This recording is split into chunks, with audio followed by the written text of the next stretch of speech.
Nice. Be careful.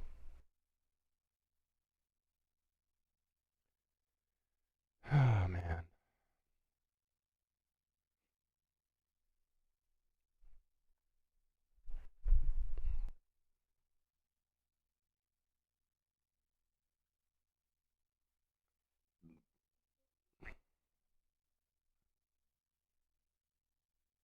Shut my door, or not fully, but mostly, please.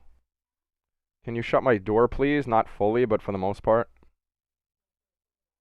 I mean, the cat's gonna fuck with it, but I mean, I'm not trying to hear about you taking poopies with the cat in my video.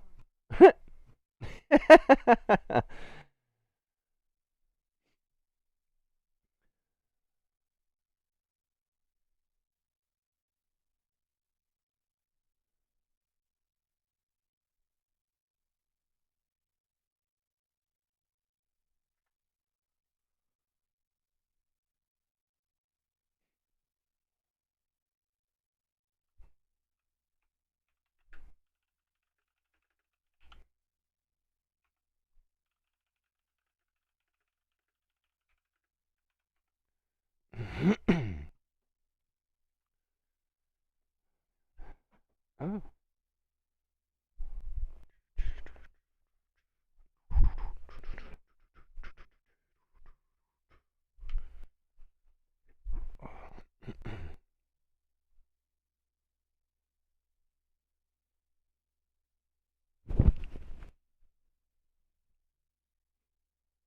I don't even think I want to deal with this hat right now.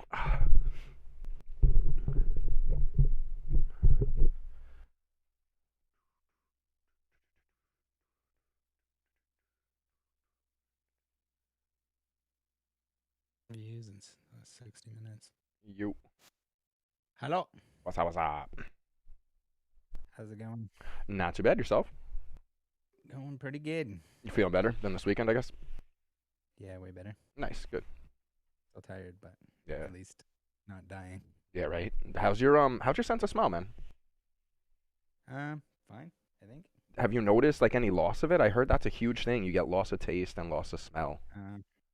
Well, it was the like vaccine booster that wrecked me. It wasn't like COVID itself. Oh, true. My fault. I forgot you said you were just getting Yeah, but vaccinated. Have you had it at all prior? I not that I know of, but Okay. and Good. then Good. also Brandon said something about apparently the booster will like or like the vaccine will be extra bad if you have caught it. So maybe I caught it and just didn't have symptoms. Maybe it's possible. One of my friends was And trying to tell me to get tested to see if I had it.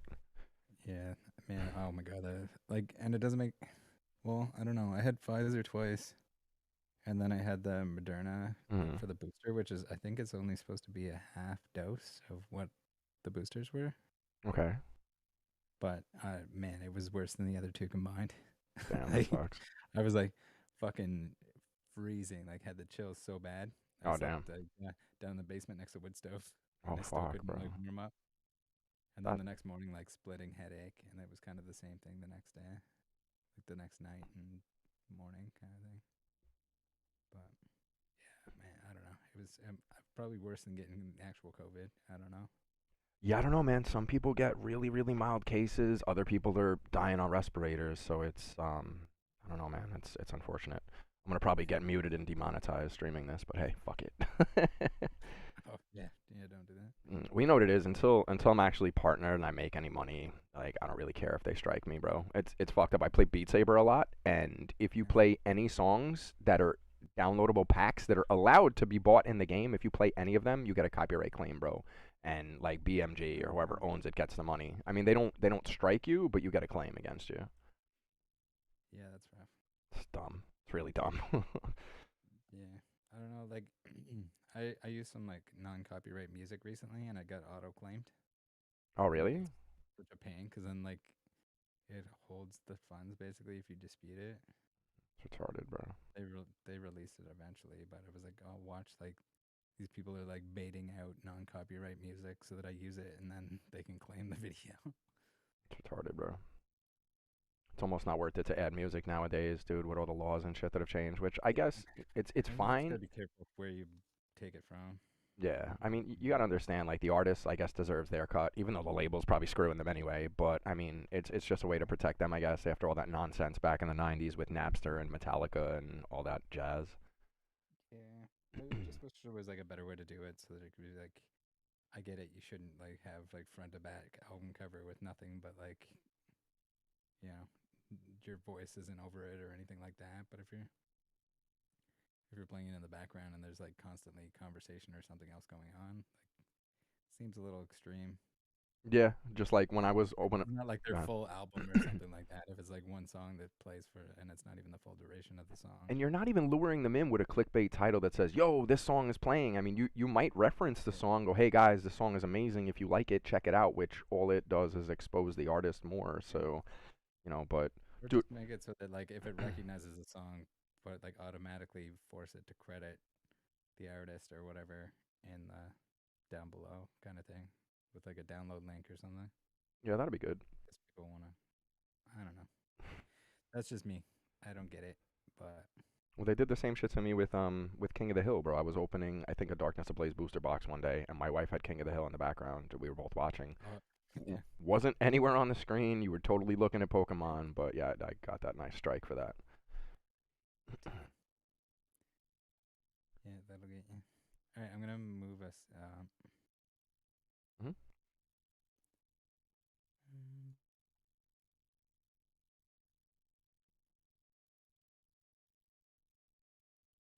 move us up. Move us up. Uh.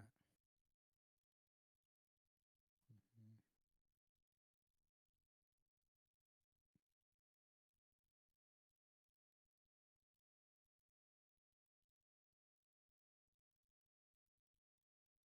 All right. Slap your stuff on the Discord whenever you're ready. Oh, You're gonna stream it at the same time. yeah, it's already live actually. Where do you want me to post it? Just general Uh, chat? no, no, no. Like, you can share screen or whatever. Oh, my fault, my fault. Yeah, just because I can't see anything. Yep. Alrighty, are we good? Or did I share the wrong one with you? I shared the wrong one with you. Hang on, I shared the fucking dumbass. I shared Oh, the internet browser. OBS, OBS. The general OBS. There it is. All right, word. Sweet. All right. Now, A better way for you to share it. can I give you control, or how did we do this last time? I don't know. Usually when I share OBS, it doesn't show me all the settings. Like I'm seeing your full OBS. Oh, I didn't actually share it though. I was just streaming. How do I just share it Oh, to you you? My fault. are you sharing screen? Yeah, I shared the screen. Oh yeah, no, share the like the application itself, My fault. Yeah. and it should show me just your like display, which will be a better fit, so I don't have to blow up a tiny. Yeah. All right. So when I click on share your screen, where would I just share how do I share the program? I've never done that actually. I don't Um, think. so right when you click on the like share screen thing down the Mm. bottom next to video, there is the like share screen. It there's two different sections you can choose from: applications or screens. If you go in under applications, you Oh, should okay. be able to choose OBS that way, and it'll show me just the output. Applications. OBS. Yeah, this should be it. Yeah, I don't know. Is it still giving? It's still giving you settings. Yeah, I'm sharing it the right way though. That's weird. Huh. How the fuck did we do this last time? I forget. I don't know. I've never had it share the whole thing before. Um, can you blow it up on your end since I'm sharing it? Do you have access to play with it right now? I can. Can you make the display bigger Um, oh, in actually, terms of like you might be able to like pull down on the bar there? that's as far as it's going. Oh, I mean, I could try to undock these fucking things, maybe, and maybe it'll make it bigger. It looks No, like that's that's as probably big. as big Uh, as it goes. crap if I blow it up. No, hang on. Let me try to fix that. There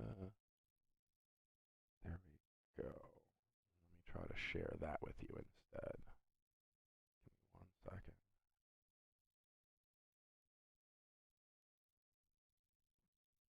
Oh. Yo, I accidentally left. That's cute.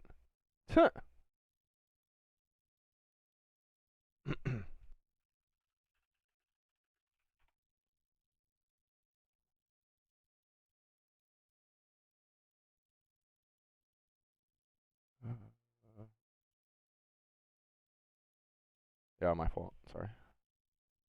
Oh, good. Did you try restarting it? No, I'm gonna try to share it a different way and see if it works. How's that? That's good, right? That is perfect. What did you do? Um, what did I do? How the fuck did I do that? Was it OBS? Give me a sec. Let me go back to OBS.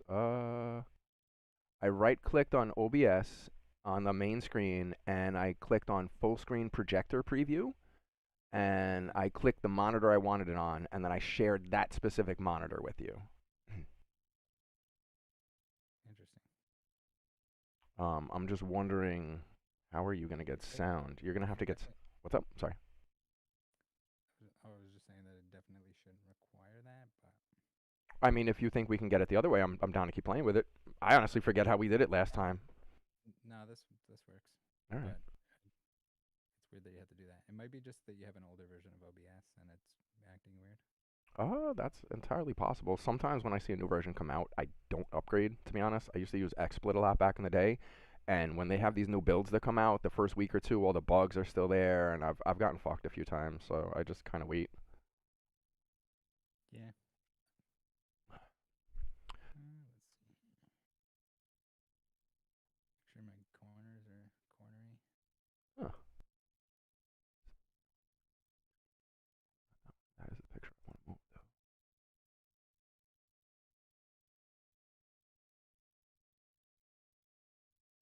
I'm gonna put myself down below you. Word? Just as a heads up. Yeah, it's fine. Whatever.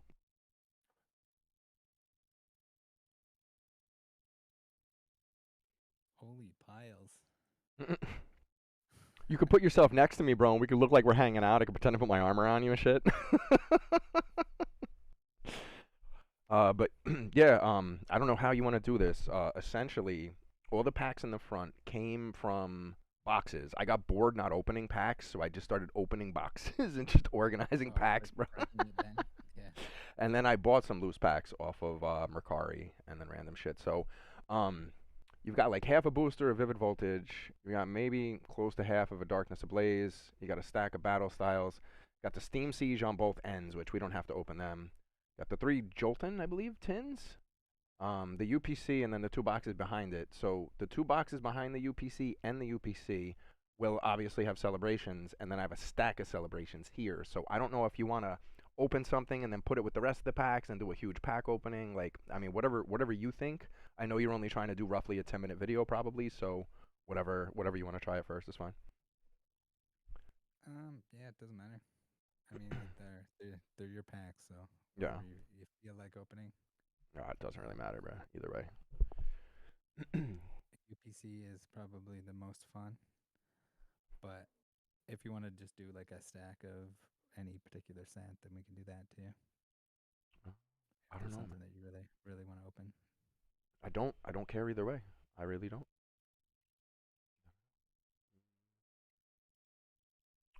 So we're trying to get 10 minutes though. That's the goal. I mean, it doesn't really matter if it's 10 minutes, but Oh, I wasn't sure if you try to fit the whole yeah. 10-minute routine or whatever.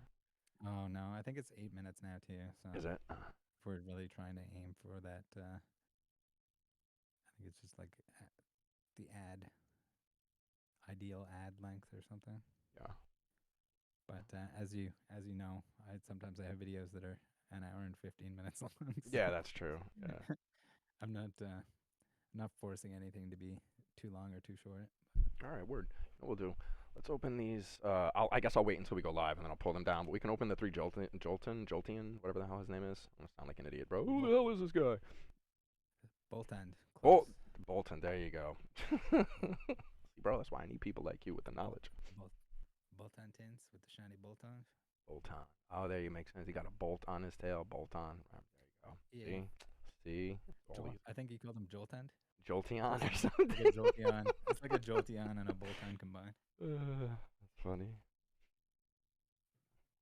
Might as well have a beer I'm all while I about that. spectate. That's why it's always more fun to be the one spectating.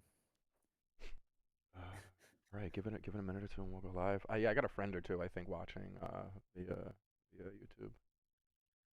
I doubt they're drinking beers, but yeah, we have two people watching now. That's probably them. What's up, guys? Oh fuck. All right, yeah, give me a minute. I'll be back. Yeah.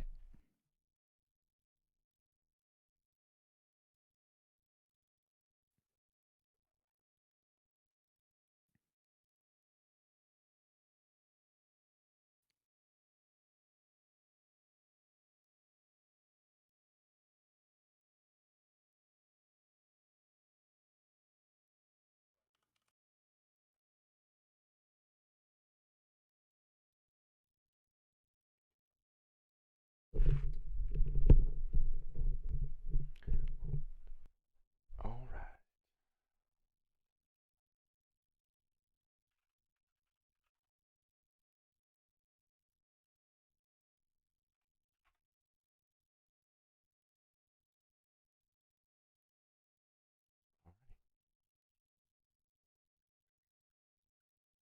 All right, you're still here.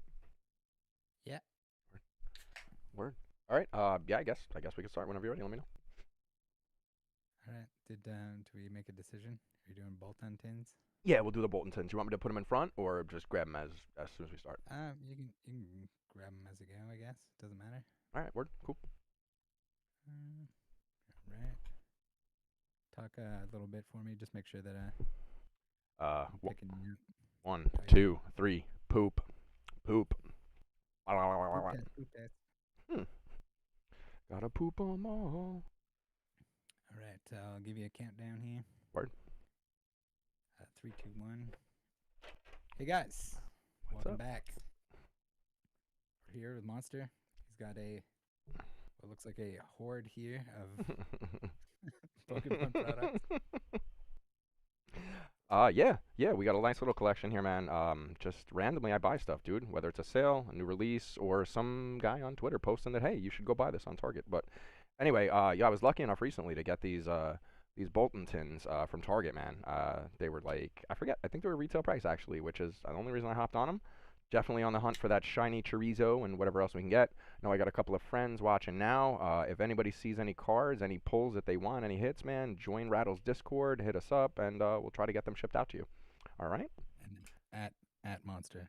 By Oh the way. yeah. At me, don't bother him, and then we'll get you in the Discord, bro. I don't want you guys to spam him. You probably get a lot of that lately, dude. You probably get a lot of hate mail and spam lately after what you've been keeping up with.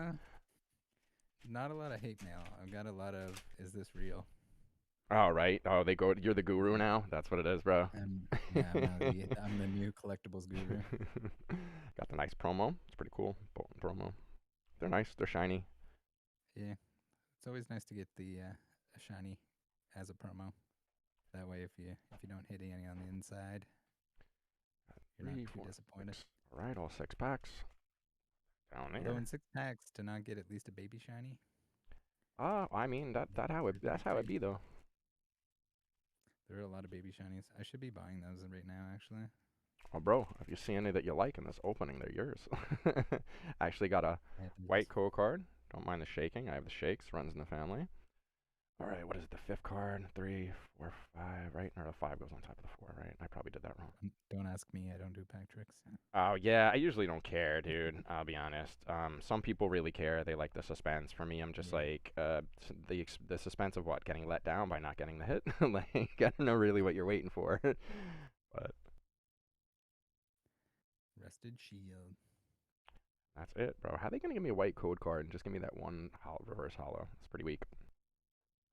That's another thing too, man. Lately, I think a lot of people are seeing with the new code cards and in general with the older code cards that nothing's guaranteed, man. I mean, you're supposed to get something better with a white card, but it you can get random stuff that's good with a green Yeah. card. So, sorry I again think with there the was one shakes. point where I'm they were totally using up shaking, the bad. It's leftover terrible. cards. I'm sorry. One more time. I think there was one point where they were using up the leftover code cards, the old ones. Oh, okay. So they ended up.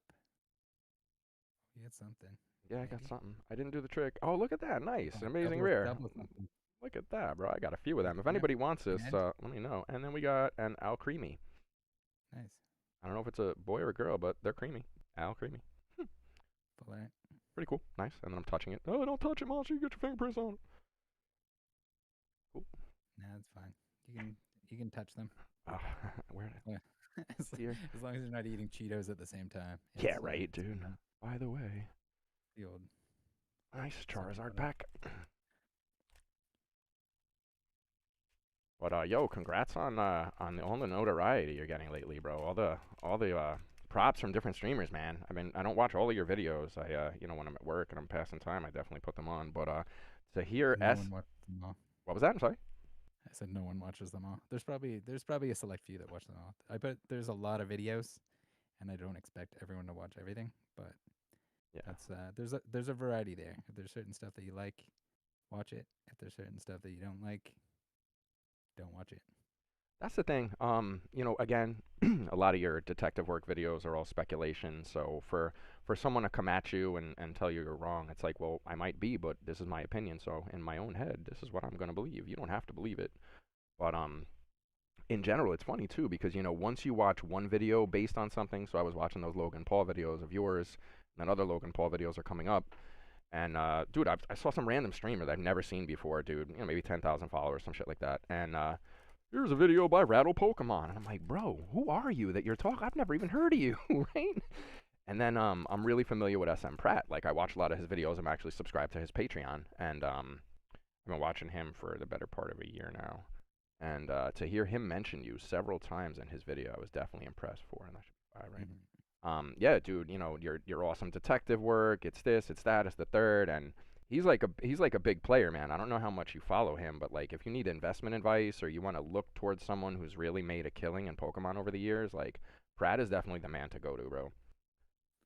Yeah. So there's a lot of people that maybe don't realize it, um, especially a certain few that mention that I just met Gary or something like that. But I've known all these guys for a long time. Okay, It's a lot of the E4 crew. So there's a pro boards or a forum called E4, okay, and that's where a lot of these like big collectors and really knowledgeable people hang out. And I've been on there for years, and that's how I ended up meeting Gary years ago. okay. Just I was there. I was in Vegas for work, and I was like, "Hey, do you want to get a drink or something like that?" And sure enough, he's the type of like nice guy that he's like immediately there at the hotel, Nice. picks me up. We go to lunch with his family and everything else. So See, that's cool as hell, dude. He picked you up and took you out with his family. That's how you know he's a legit yeah, guy. Doesn't happen often, dude. I had a yeah. And I yeah. had like communicated with him prior to that, but it was like all through the forum and messages for the most part. So Mm. it's cool. And it's interesting to see how early on people like him were actually doing the same kind of chase that we're doing now years later. I mean I'm new to Pokemon, so I can't say I've been chasing. Again, sorry Mm. for the shaking, but yeah, just in general for collectibles, dude. You wind up chasing things, and to know that all those years ago, I think that's it. I probably missed it. To know that all those years ago, he was going to different towns, going to different LGSs, doing that grind. When eBay wasn't as prevalent or even a thing, back then. You know what I'm saying? Where you just had to have that drive and I guess that intuition that what you were doing was going to be worth it because like how the hell were you going to know that Pokemon was going to be worth anything? You know what I'm saying? It's the same thing like with MetaZoo. MetaZoo just came out. Some people are just like, yo, it's the new thing. Let's get it. Let's collect it. Maybe some people are excited to play it, but you can't officially know if it's going to blow up and be amazing. You have that maybe that theory, but Gary was on point, bro. Like, yo, man, going around buying booster boxes everywhere he can, collecting whatever he Mm. did. You know what I'm saying? Literally, maybe back in the day, it wasn't even as frowned upon to buy all the supply. It was just he's into it. Nowadays, if he did that, somebody would probably shoot him going from a store, be like, "Get me back here with all that Pokemon." But nah, it's really cool that he did that grind back then, and it seriously paid off for him.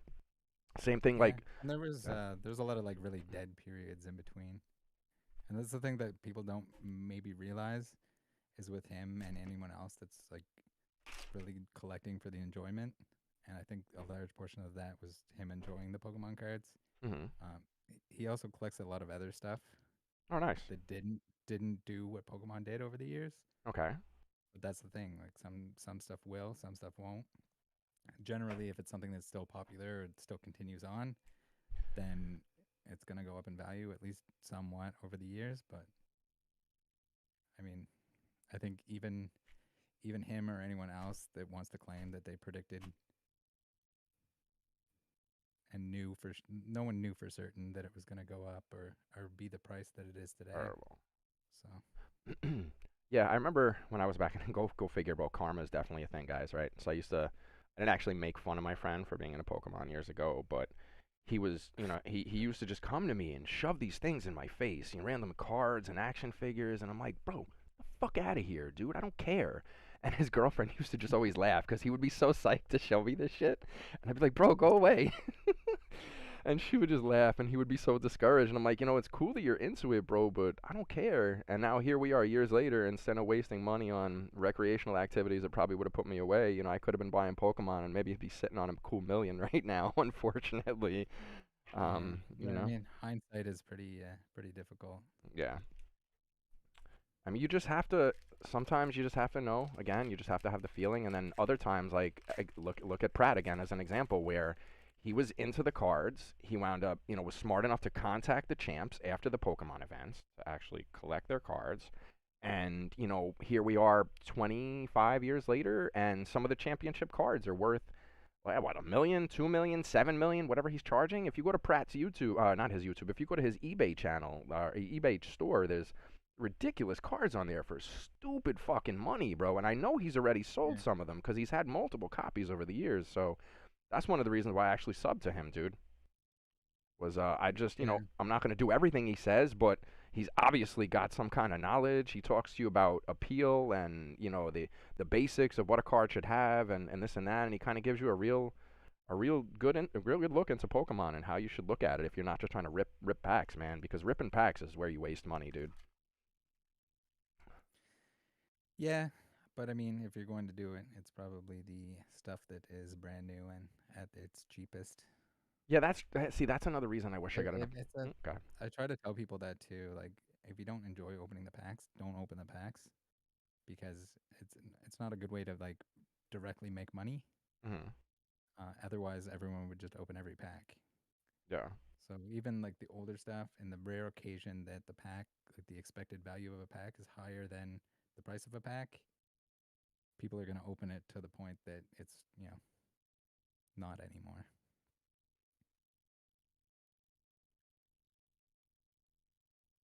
Cool. But yeah, there's a lot of really knowledgeable people in the hobby, and you'll see that certain people, there's such a wide array of information that certain people are really good within certain areas. So like Pratt with the trophies and stuff like that. At the same time, if I was going to ask somebody about modern anything, playability or any of that stuff, Hmm. he wouldn't be at the top of my list of people to ask. But That that's makes the thing. sense. There are people that collect Japanese cards. Um, like my knowledge of like the Japanese stuff and trophy cards and everything else is somewhat limited because that's not Oh, where I nice. focus my There we time. go. Electricity of your Nice. mind. And that definitely shows you I'm shuffling these wrong, and I'm probably gonna stop and just go through them. But I don't know. What? How many from the back were you doing? I don't even know. I think what is it supposed to be? The fifth card is the hit from the back, right? Yeah, I think it's usually four from the The back. fourth. Four Oh, from okay. See, the back. that's what I'm doing wrong. It's the fifth. But yeah. I don't know much about Japanese either. I know I've been using Buy, and everyone should go to your profile and use your link to get themselves situated on Buy. But I'm seeing cards over there that they actually do tell you when they're fake. So be careful if you're seeing like a really cheap card on Buy's website. It's likely remanufactured or reproduced or whatever. But other than that, like, okay, that we're gonna turn it back. Nice. Um, One up there. a Oh, you Lapras, got a nice, Lapras there. very nice, very nice. Um, what the hell was I saying now? Oh, okay, bye. Yeah, Are there so fake ones? there are fake cards, so definitely be careful. But it's a different market in Japan, dude. I think it might have been you that said this to me recently, where Japanese people potentially just started caring more about collecting Pokemon cards.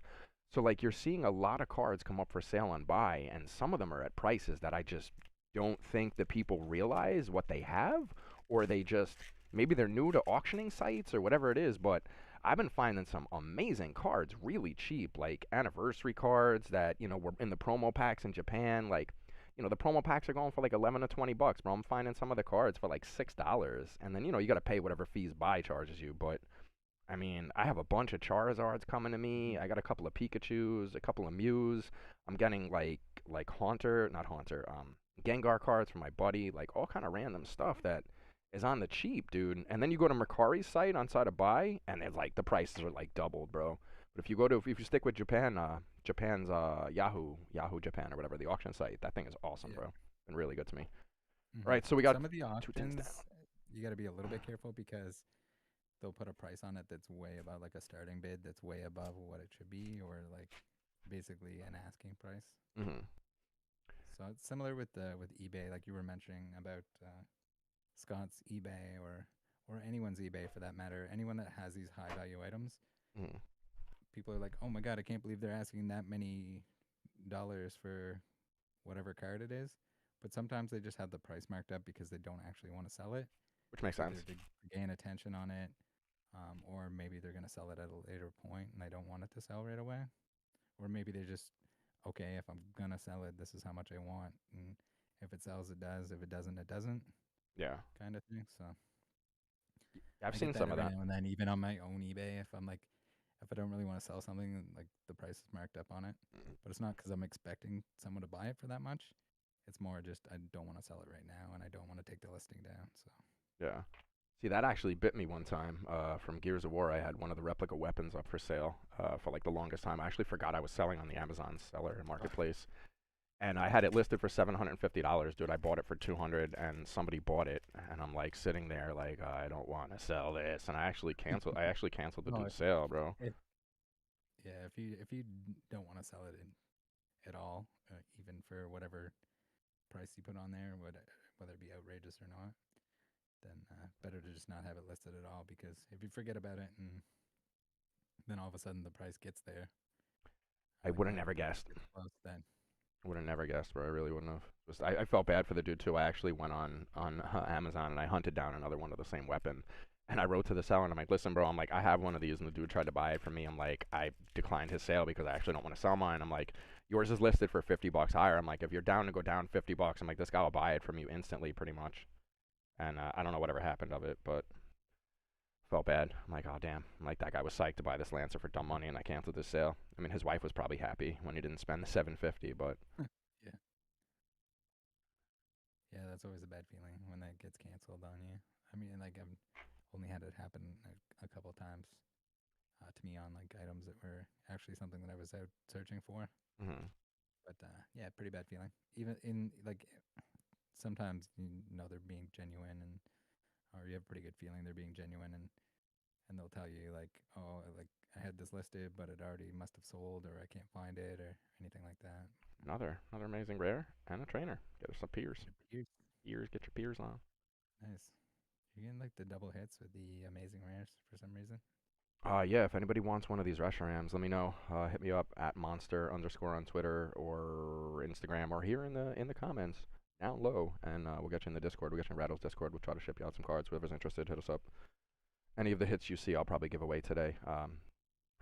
Probably everything. I don't know. I doubt the Piers is worth anything. I think I already have one of those, so I'll probably give it away. All right, let's keep going. Where is the Charizard? That's the real question. I gotta buy like 20 more tins, bro, to find him. I think I got mine out of a tin. I can't remember which one it was, which tin it was, but Yeah, I've been pretty seeing sure it some was of the seeing some of them in Japan, dude. Actually, the Charizards from this set, mainly in Japanese, but they're going for too much money. You know.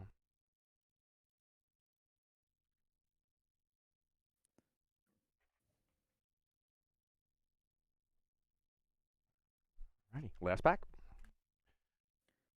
It's in this one. Better be in this one. We got 5 Charizards in this Definitely. one. Like the 5th coughing we've got so far. Oh, I don't think I didn't show the code card. I'll get to that afterwards. Oh, yeah, another Lapras. Alright. Another Lapras. And a Ditto VMAX. I didn't expect Yeah. that at all. The double hits. The hits just keep on coming. Alright, so I think that's it. That's it. That's all. Thanks for tuning in. See you guys next time. Take care, guys. Peace.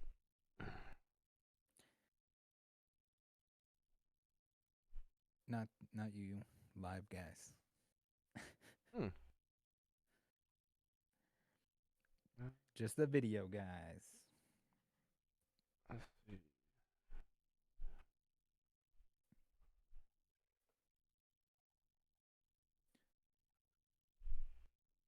Alrighty. Right, so you're currently not recording, right? No, I am cut for the time being. Okay. Alright, let me just move a little bit of garbage. Yo, it's rough, bro. I come from like a long line of fucking Irish alcoholics, and they're German too. So like my hands just shake, bro. Like my grandmother before she passed away had these ridiculous tremors, bro. Try to drink her little glass of wine, she'd have to shuffle off, like leaning back a little bit with her 2 hands, trying to sip it. uh,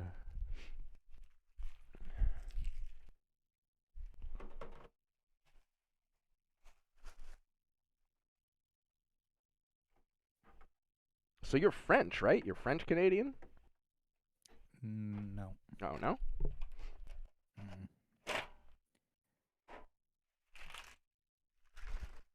Shouldn't you be French since you're in Canada? No.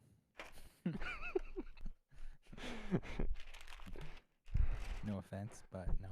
Nah, it's fine. I'm just being presumptuous. I'm probably more wrong than that. No. No French here. French immersion. French immersion in school. Is that what they teach primarily in Canada? Is French, or you can choose any language that you want? No, so you can go to English, French, or as an English speaker, you can go to like French immersion. Okay. Or take French immersion classes. So some of your classes will be in French. I don't know, man. I don't know if I could do that. I remember that episode of The Simpsons where Bart tried to learn French. I'm like, I don't know, dude. It's yeah. It makes everything a little bit more interesting. All the menus being in 2 languages and everything else. It depends where you are in Canada. Like if in Quebec, it's primarily French in a lot of the spots.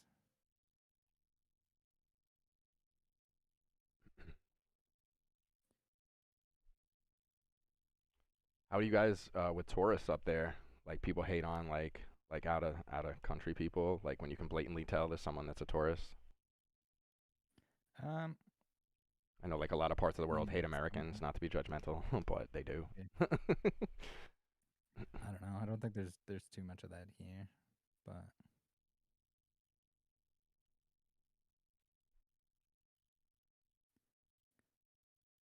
I guess it depends. It depends where you are. I don't know how like in terms of big city how they appreciate or don't appreciate tourists or really would even notice Hmm.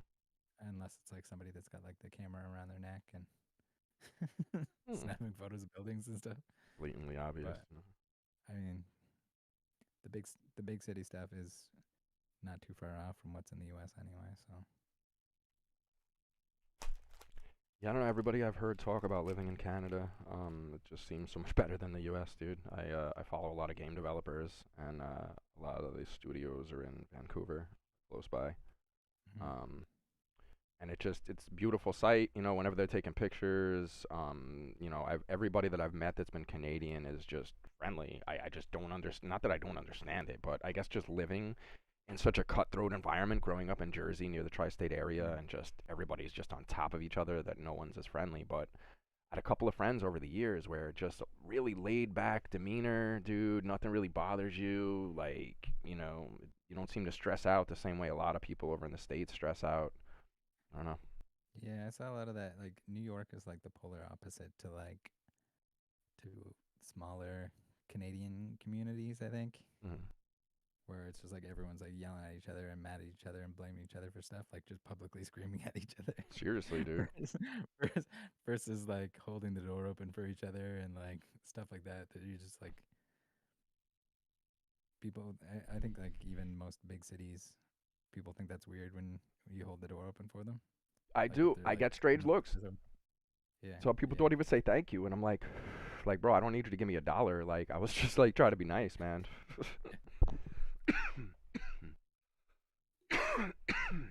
But it's speaking on that too, just being nice and doing typical gestures. I remember being down in South Carolina, and I think my wife bumped into somebody with her cart. We were at like a Walmart or something, and she's like, "Oh my God, excuse me," because we thought the person was gonna be like irate. Not exactly, but the lady turned around and was so apologetic. It was almost like she thought it was her fault. And you're like, "Bro, can I live down here permanently, please?" Oh Yeah, I shit. think that's well. It might be like country difference, and then also city versus not city difference. Yeah, it's weird, man. Living in Because the people, like the yeah. people from Newfoundland, I don't know Mm. if you've heard of I've Newfoundland, heard but of it, never been there, but yeah. people in Newfoundland are like another tier above that on the like niceness scale. Hmm. Where like instead of just holding the door open for you, they'll like hold the door open for you to get into a building, and then also like invite you over for supper or something, just out of That's nowhere. wild. No, that's cool though. Listen, It's I just mean, like it's just like complete kindness to like strangers and everything like that. So no, it's that's dope, it's bro. crazy. I mean, I'd be a little weirded out if I got invited into someone's house as a complete stranger, but I remember sitting Yeah. down in was in Boston for the first time ever with the wife. We went to a video game tournament, I think, for Gears of War. I think I went to PAX East that year, and we're there, and we're sitting down like in a random restaurant, and we're talking about getting coffee and going to the brewery or whatever. And some lady literally just butts in, and she's like, "Well, if you're gonna go for coffee, you should go here, and it's the best coffee. And oh, you gotta go here, and it's this and it's this." And then she stops, and she's like, "Oh, I'm so sorry. I didn't mean to get into your conversation." We're like, "No, no, no. It's cool. Like we're looking for stuff to do. Thank you." And it's just some people are like that, like overly like, "Yo, you should do this, you should do that. You'll love it. It's this and it's that." You don't see that everywhere, man. It's refreshing. It's a little confusing, I guess, because you're used to what you're used to, but it's definitely refreshing.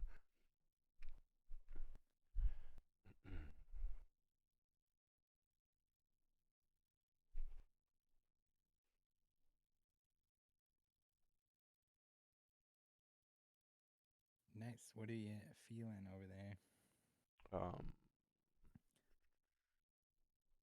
you want like an endless video of Steam Siege, bro. That's what you're waiting for. I mean, you could do an endless video of Steam Siege if Nah, you that want. that sounds terrible, bro. That's some You shit. just gotta pull the two secret rares. You know, Someday people are going to appreciate Steam Siege. It's gonna happen. part of me hopes so, but I doubt it. Like I pulled both Gardevoirs out of this set the other a week or so ago, You pulled the and secret one. yeah, I'm pretty sure. I'm pretty sure I have it laying right over there. I'll grab it in a sec. But I think the one I wanted was off center like horribly, and I'm like, oh, it fucking figures. I actually pull it, and it looks like shit. Mm. Yeah, actually, give me a sec. I think I got them right here. And I pulled them back to back somehow. In I don't know what video it was, but it might have been an Omigo video. Yeah, I'll hold them. I'll hold them up. But yeah, I pulled these two the other night. Cool. Let's see, one of them Mega centering Gardevoir. not horrible on that one. It wasn't ideal. I think that's the one I was talking about. And then the other one's a little off too. It's not horrible. What do they do with when they grade it? I obviously centering is a factor, but how much of a factor is it? Since it's not damage technically. I mean, if it's like pretty badly off center, then it's probably not getting above an 8 from PSA. Okay, so And center then like it has to be very off center for it to get like the qualifier where it'll be B. like an 8 OC or something. Okay. Yeah, it has to be like slanted cut or something really fucked up, right? Mhm. No, not necessarily slanted. It's just it has to be like really heavy on one side. So there's still another Gardevoir that has like an Eveltal in the background. That's a secret rare version, Okay. as well, which is Oh, like the nice. big one, the Oh, is that the 116 one? out of 14. Oh, okay. And then there's a Volcanion as well. That has like it has the gold border. The two of them, Yeah, I'll have to go back and check. I don't know if I pulled that. 115 and 116 out of 114. Yeah, I'll have to check that out. All right, let's see.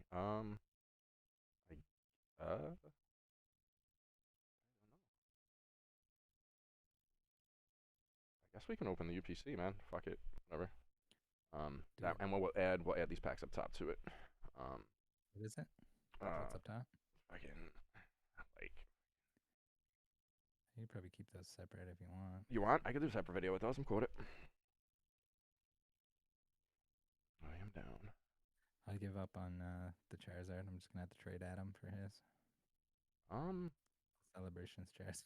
yeah, I honestly think I only pulled that one that night with you guys, but I did open another UPC without you guys, and I got a set of gold cards that's damn near flawless, bro. I was shocked. Like, I mean, there's definitely like a fine scratch on the one, but compared to like the beat up nature of the other one, I was very happy. Yeah, I know mine had some lines on them or whatever, but I'll get over it. Yeah. Did you wind up pulling the promo 25 from the Japanese set or no? No, I haven't opened any of the Japanese stuff. You might want to consider just buying one, dude. I just bought one. I found one that looked damn near perfect, and the seller was really cool. Like the rapport back and forth was nice. I was like, all right, cool, I'll buy it from you. I think including shipping, and they threw in a free card. I think it was like 130, which obviously isn't fucking ideal, but compared to how many packs I would have potentially had to rip to get that card, I think it was acceptable. Yeah, totally. All right, cool. Yeah, I'm trying not to buy any of the Japanese cards because with the English sets that I'm already trying to complete, I can't take on anymore. Not yet. See, And that's then the when I do problem with. take it on, Uh, it's probably gonna be like first series and stuff. it's rough when you're an actual collector, That's what, man, and you're trying to mm, make like master sets or not even master sets, but just sets and binders and all that shit because it's a lot harder for you. You know, you either accept that you're not going to pull them all and you just go buy the singles, or maybe you just buy a complete set. Like, do you get more of a thrill from ripping them? Like, would you buy a complete set or you wouldn't do that? um, Because I've seen complete well, 25th anniversary at sets on buy. You know. yeah. So like at this point, I have so much of every set that I wouldn't buy a complete set necessarily, Okay, unless it was such a good deal that I could justify it and then like sell off the extras that makes or the sense. duplicates. But in general, I think it's more fun to open some. There's a certain point where opening becomes, there's diminishing returns on what you're actually adding to your collection because you're basically just getting duplicates. Yeah. And I usually just sell or trade off any of the duplicates. So that's like extra work and incentive not to keep opening. But at the same time, I don't know. It's fun to open. There we The amount of product that you would need to open the entirety of some of these big sets is just like We'll take on crazy. Steam Siege, Like dude. how many tens of thousands of dollars you'd need to open enough Fusion Strike to complete the set. And now, but sets like that, like okay, I don't know about Fusion Strike. We'll talk about Battle Styles for a second, where Battle Yeah. Styles was supposedly a complete flop in terms of how much product was available, how quickly, or in general, how much the price dropped. But from what I understand, it was basically it was a booming set in the competitive area or whatever, but just nobody was competing because of the Rona. So you had a set that could have potentially, I think, done very well and might go up when gameplay resumes, but right now it just fucking tanked. So I mean, was it like that with Fusion Strike, or it was just too big of a set? Um, Like, is it more of a comp set Fusion Strike or no? Because I don't know. I don't no. research things like that. Usually the newest set that comes out is going to have some of the most powerful stuff. And there's basically with Fusion Strike, there's basically nothing that can touch Mew V and V Max in terms of playability. Okay. Like it just dumps on everything. Other than that's why Gengar and Gengar V Max is popular because um, Mew is weak to it essentially. Okay. So it has the advantage against Mew. So Gengar is mostly probably being played at the moment because of Mew, which is too powerful. So those kind of negate everything before that in terms of like power level. I'd So love to there's get like a into little the bit of game. power creep, and then the newest stuff that comes out is usually there's usually something better there. Nice. Some of it carries on, but Yeah, there's a lot to learn, man, in the game. I guess how long did it take you to pick the game up? I mean, I guess you were a kid when you started playing it, but like, how long do you think it'd take like a yeah, newcomer to when pick I it up? played it, when I played it as a kid, I think it wasn't as bad as some people say, where they were just doing attacks without attaching energy. Hmm. We were at least attaching energy, but we were probably not playing exactly by the rules or anything. We weren't at like uh, organized events or anything like that. We were just schoolyard, play a Yeah. game against somebody, build a deck. There was no real in-depth strategy or anything like that. But I actually started playing the TCG like at the beginning of XY, so it might have been like 2014 or something. Okay. Um, Found out that there was PTCGO, like the online game, Mm. and then started playing with my cousin. And we both built decks and then gradually learn uh, that way. Watched like videos on it or whatever. Have you Like competed or anything locally for money or anything? Or I have not. No, I was in one like bigger online tournament hmm. when I was about to play in real life. Is when the Roan happened. Oh, okay. So I had my deck built, ready to play, and then everything started getting like shut down and stuff. Fuck. So prior to that, I was just basically playing online, which I think is, it's fun, but it's not, maybe not as fun as in person. And then we've been doing like pre-release stuff in person, pre-release at home, Nice. Yeah, I which haven't is also pretty fun. and You now build like a miniature version of a deck. nice. And you know like a local shop guy and you tell them like, "Hey, I'm going to make a video," and once it's like legal for him to distribute it to you, do you get shit early? No. So, and I wouldn't expect any shop to do that No, early not because, expected, just maybe a yeah, partnership, maybe. When it's acceptable for them to at least distribute it. No, not to do any favors. yeah. So like the pre-release stuff comes out before the set comes out anyway. Hmm. So with that stuff, you can make videos as long as it's pre-release date or later. And right now, usually you would go in, you buy your kit, and you'd play against the people in the store. But now, where stuff is shut down and there's no organized play, you buy the kits and then bring them home and play with whoever's in your circle or whatever. I guess you could essentially still play the game too over Wi-Fi, right? I mean, you have cameras nowadays. You could be at your house, they could be at their house. You don't actually have to be at like a like not that it's a LAN, but you don't have to be like a local setup, Mm. That's cool at least. Yeah,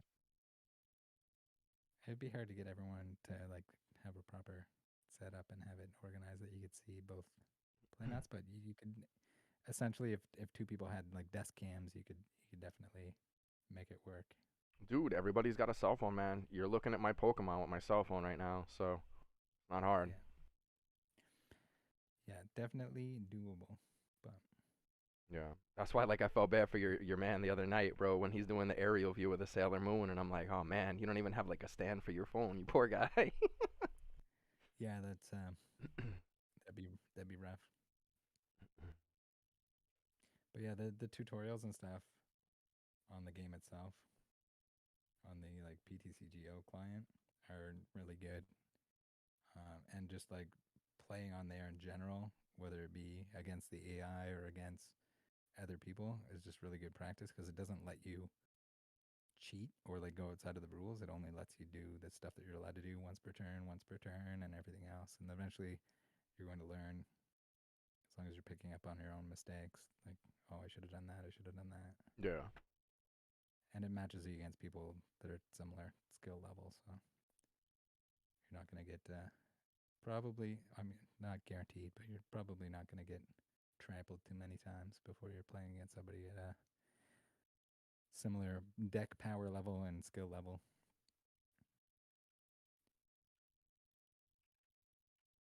Yeah, I'll have to check it out, bro. It's funny. I went into a local game shop and the owner swore that I was a scalper, that I was trying to buy his product just to resell it. And I kept going back, and I'm like, bro, I'm trying to get into it. It's this and it's that, blah blah blah. And he showed me an online game, and it looked cool.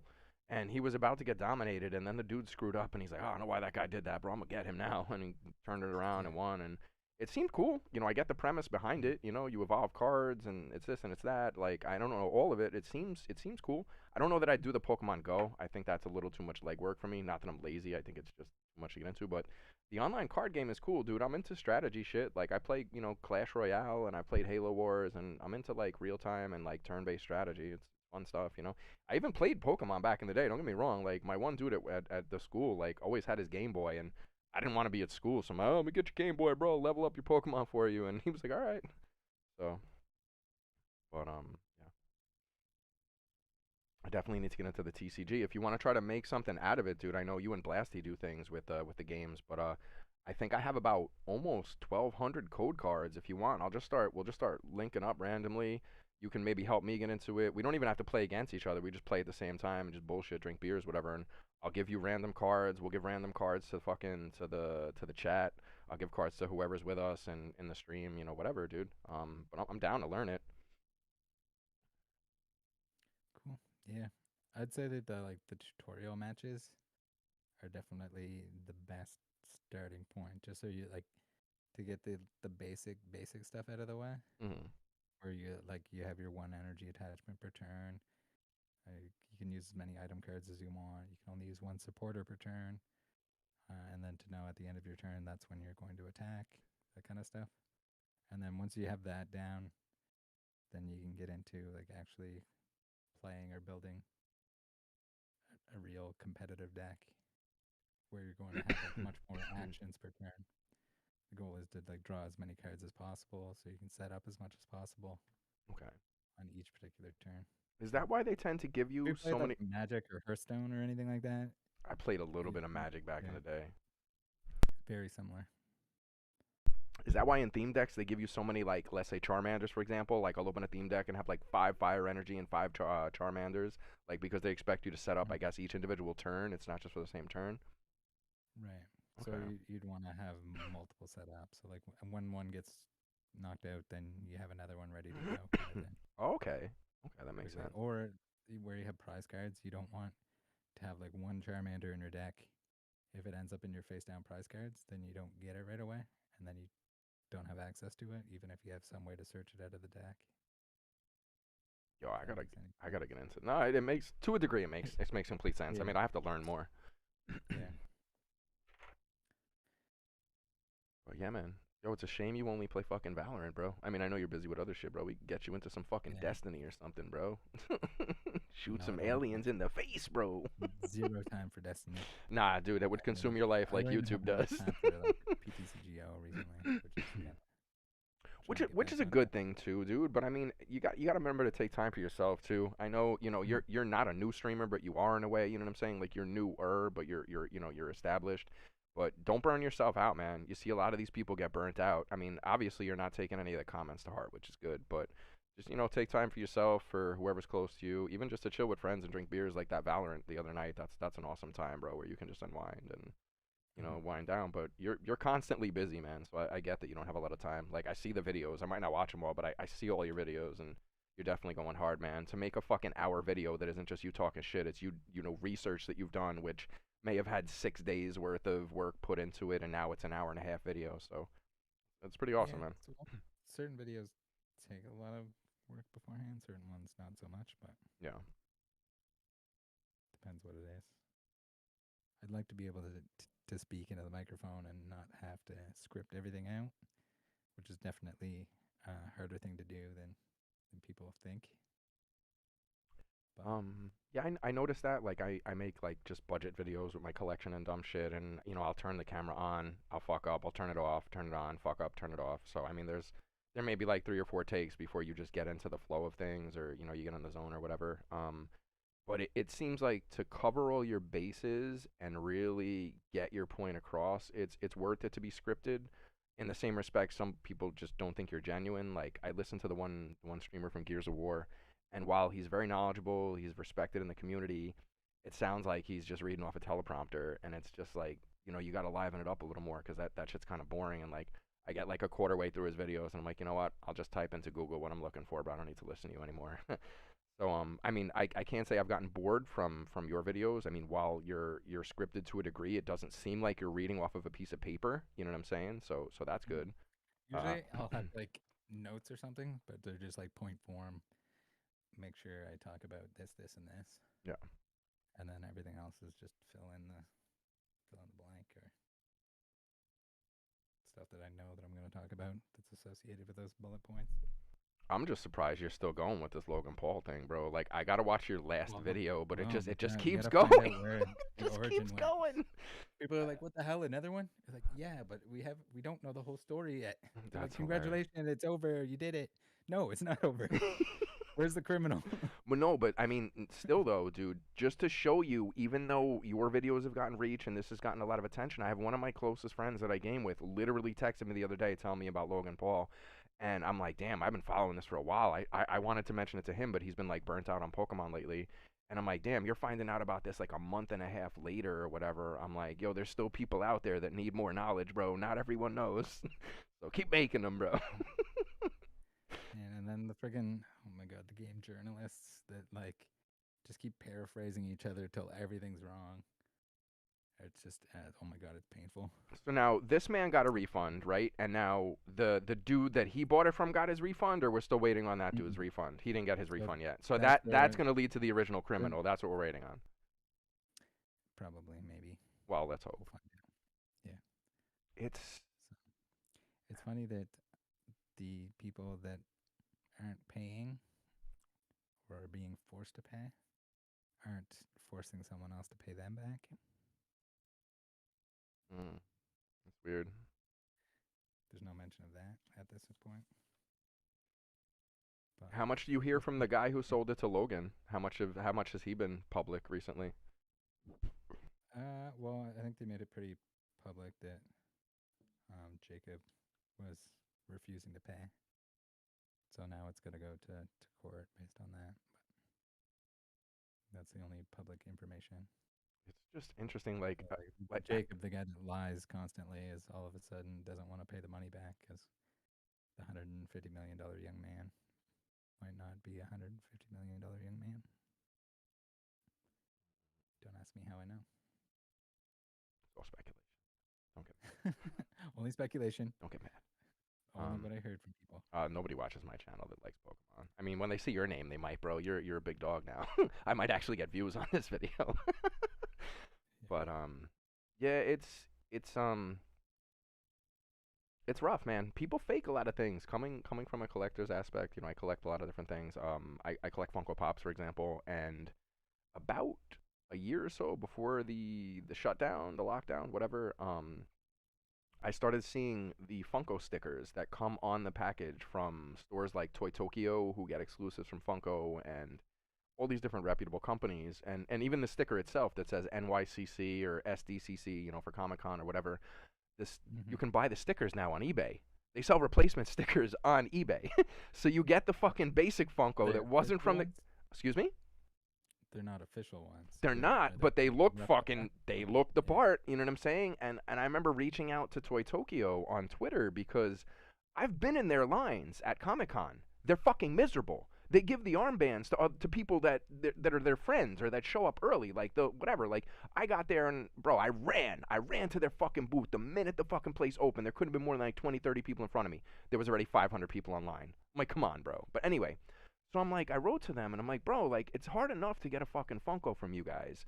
I'm like, and now the stickers are being bootlegged online. I'm like, what's your stance on this, bro? Because this has your company's name on it, and nobody responded. It's like, okay, so is it you motherfuckers selling the stickers? Because now you can just take a shit Funko off a Target shelf, slap this fucking sticker on it, and sell it to me for $100, telling me it came from the convention. That's fucked up, bro. I stopped buying Funkos about 3, 4 years ago. Literally, don't buy them anymore.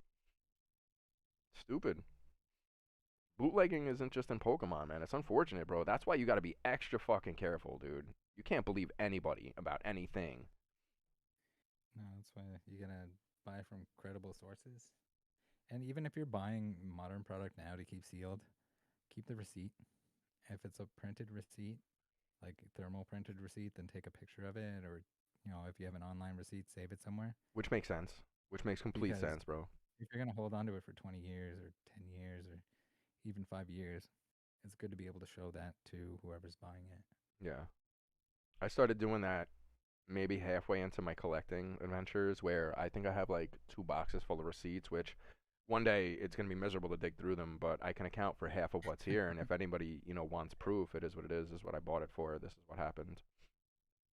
But Mm. collectibles are crazy, man. Just the fact, you watch a lot of Pawn Stars too. I'll get demonetized for that mentioning them. But if you watch Pawn Stars, they have all these experts come in, and all of a sudden, oh well, this is a replica. This is a scratch mark that they added. This was a regular gun that they added patina to, or whatever the fuck. It's artificial, and it's just like, yo, people are scamming everywhere, everything. Like even the Mhm. car. Like I said, just on buy the other day, I'm seeing replicas, and I'm like, I know that's fake. It's supposed to have the other back. I've done my research, and like the Right. newer I haven't people, seen too much fake Japanese stuff, but I'm most of sure the it's people tell you it's a reproduction. It says that it's an overseas reproduction, so be aware of what you're buying. When you see like a Charizard fucking VMAX whatever, and it's like $40, I'm like nah. But yeah, no, you have to be knowledgeable nowadays, dude. It's Mhm. unfortunate, especially for new Just like collectors. anything. Yeah. Oh yeah, yeah, that's true. That's true. That's with anything. But I mean, it's one thing to try to be knowledgeable and know that you're not just buying shit, but then you have to also know now that they're not ripping you off. Like I'm going to the local flea market and seeing the one lady there selling packs for $1 out of a booster box, like whatever set it was. And I'm like, look, I'm like Trish to my wife, I'm like, those are fake. I'm like, those are bootleg. And she's just like, what? How do you know? And I'm like, oh, look at the price on that. What do you mean? And like the little kid runs over, mommy, mommy, look, blah blah blah blah blah. There's a Charizard in this, and they're buying the packs, and I'm Mhm. like, for the kid to open it, it's genuine, but like, imagine like the kid 5, 10 years later is like, yo, I'm gonna sell this, and they're like, sorry, bud, this shit's fake. It's like Yeah, you see that quite a bit. People will like dig up an old collection. They don't realize that they have a bunch of fake stuff. I mean, But also too, like that kid gets if his parents buy him fake cards, even if the kid doesn't realize it, then he trades it to his friends, and like it's just fake cards are bad all around.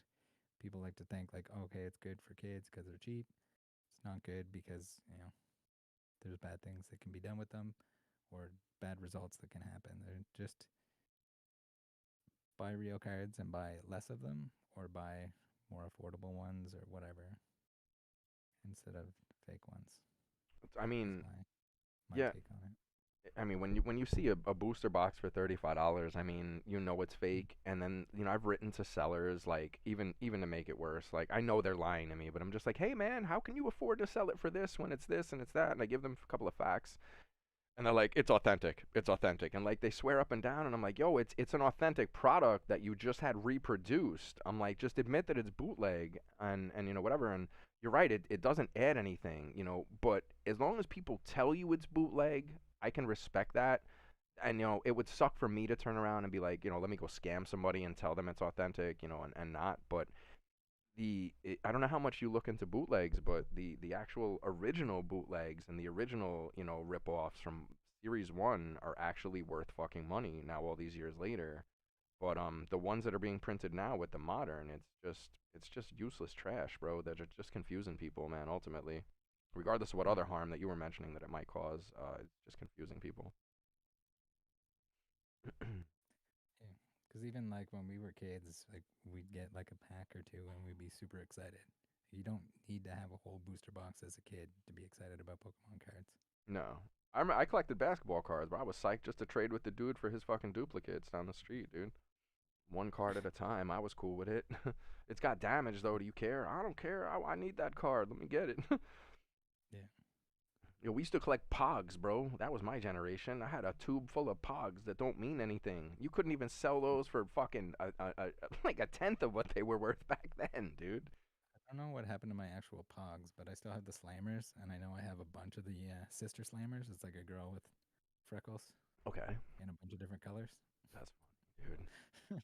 I mean, that was such like I mean, really think about it. It was a stack of cardboard that you threw something heavy on top of and hoped it fell in such a way that you could take your man's pogs and like You feel proud. It was really One strange, of dude. many, one of many things that got banned from the schoolyard because kids were trading and ripping each other off and taking them from each other and stuff. That's yo shit was cutthroat back then, yo. He stole my Mhm. pogs.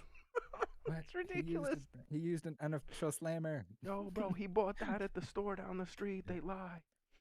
He had one of those really heavy metal saw blade shaped ones that Yo, damaged my some of pocket. those were crazy. Remember those? Now that you're Yeah. saying that, bro, some of them were tall and wide, and yeah, they were jagged to a degree. Yeah. Just like little lead discs. What a thing, bro. Yeah. See, I bet you that was someone's patent that expired that someone took a chance on, like fidget spinners, bro, and they just made millions, dude. I keep thinking that, bro. We got to start looking up expired patents and try to get rich off of someone else's idea that didn't have the capital. I don't know. I feel like the bootleg pogs weren't as bad because they weren't necessarily trying to be Pog brand. They were more just the same thing, but but I don't think it different. was a big deal to bootleg them. I mean, because regular Pogs weren't worth shit. You know what I'm saying? Maybe you didn't have the one your friend had, but you just wanted it because it looked cool, not because it Mhm. held any significance in the game. It just looked cool. So I didn't think the bootlegs were different. I mean, maybe they fell differently and the slammer didn't work properly, so maybe it did ruin official gameplay if that was such a thing. But I don't know if there's such thing, but yeah, I don't know, dude. I had the Pog Stadium, I so mean, maybe yo, it I sounds think like that's as close as it gets. how big is that though? Like you throw the thing down, Pog Pogs go Stadium. everywhere. Did it really contain it? Like, Well, I didn't have like plexi around the sides to keep it in, like a Beyblade or anything like that, but I'm picturing it for was some reason like a like a WWF foam mat. arena. It's like a foam circular mat, maybe Okay. 8 inches wide in diameter, and then it had like plastic kind of grooves around the outside of it where you could put all your pogs in, so that like they would go around the outside.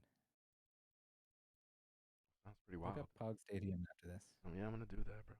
Fucking try to buy one. Yo, they're bidding, bro. It's only $20. I'm gonna grab one. We'll start playing Pogs, bro. Yeah. I don't know if you can play Pogs. Yeah, I guess you could play Pogs over the internet. I mean, I don't You just have to remember how set to up your play. own separate stadia.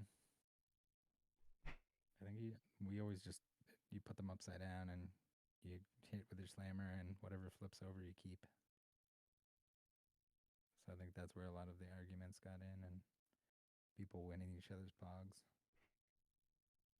People had Pogs fucking sleeves that were Oh like yeah, as big big as like yeah, a big. 2 foot bong or something, bro. They come down the street like, oh, my Pogs, bro. It'd be like, God damn, look at the size of that thing, dude. Mhm. Serious.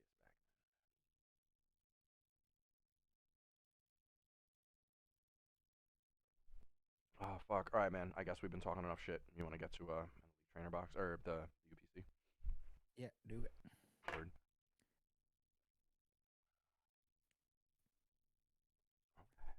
We're gonna dig out my mage knights eventually too.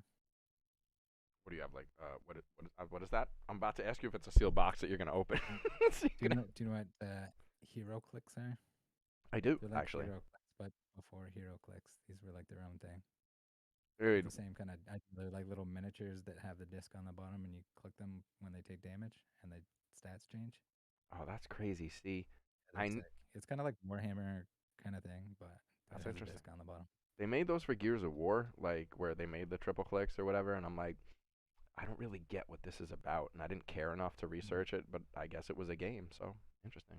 Yeah, yeah. Put them on a tabletop, and then they can move a certain distance per turn and do damage to each other and stuff. Basically, a little war. Pretty dope. All right, let me know when you're ready. Yeah, I'm just gonna double check that my stream is actually still live. And It looks good on here. oh, I'm watching. I'm watching like at the very beginning. Yo, skip to current, son. What are you doing?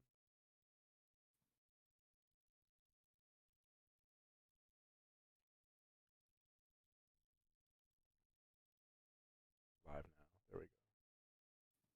Pause before it starts playing my audio. All right, cool. We're good. All right, 3, 2, 1. Word. Hey guys, Welcome back. What's up? Is it ultra premium time? I think it is. Will we get a damaged All right. Charizard today? Hopefully, a very minimally or undamaged Charizard. I Yes, feel hope. like the odds of getting a Charizard that is zero flaws on it is slim to none. And now, what do We you think also it do is? You think it's a conveyor belt, or have. I would just say that the way that it's whatever process they use to dip it and whatnot is probably results in damage. You always see them with the little like chipped area, which is probably just where it's being held hmm when they dip it, maybe. If they're plating it, cold plating it. Those look pretty good. Oh yeah, right. I didn't even check them for damage. They did I look think good. mine were pretty off centered, I think. Those actually look pretty even. I'm actually really surprised. Oh, for anybody that hasn't found one of these, I know a lot of your viewers are in Canada, or at least a lot of your close friends or whatnot. You guys should definitely try to take a run down to the border for the U.S. Man. I keep hearing reports of Barnes and Nobles or having these UPCs. I wound up calling mine in New Jersey in Paramus, and they only had Elite Trainer boxes, but you're definitely getting stores that have these. So Mhm. for anybody that's still looking for one, I definitely recommend heading out to a Barnes and Noble and seeing if you can get one. We'll look I at the. think maybe Barnes and Noble in Canada got some as well. I know that some of them get Pokemon stuff. I don't know if all of them do. Oh, I thought you didn't have any stores. A lot of them just don't stock it, I guess. I think we do have Barnes and Normal Okay. Nobles. I was under the impression you Uh, weren't. Or someone you didn't. someone had someone had mentioned that they got cards there. I haven't been actively searching, but So Pikachu looking pretty I see a little mark pretty. here, a little like a tap, Oh, and yeah, then down here too, but it might just be dust or dirt. I'm not gonna touch it because I don't want to leave a fingerprint or screw it up more.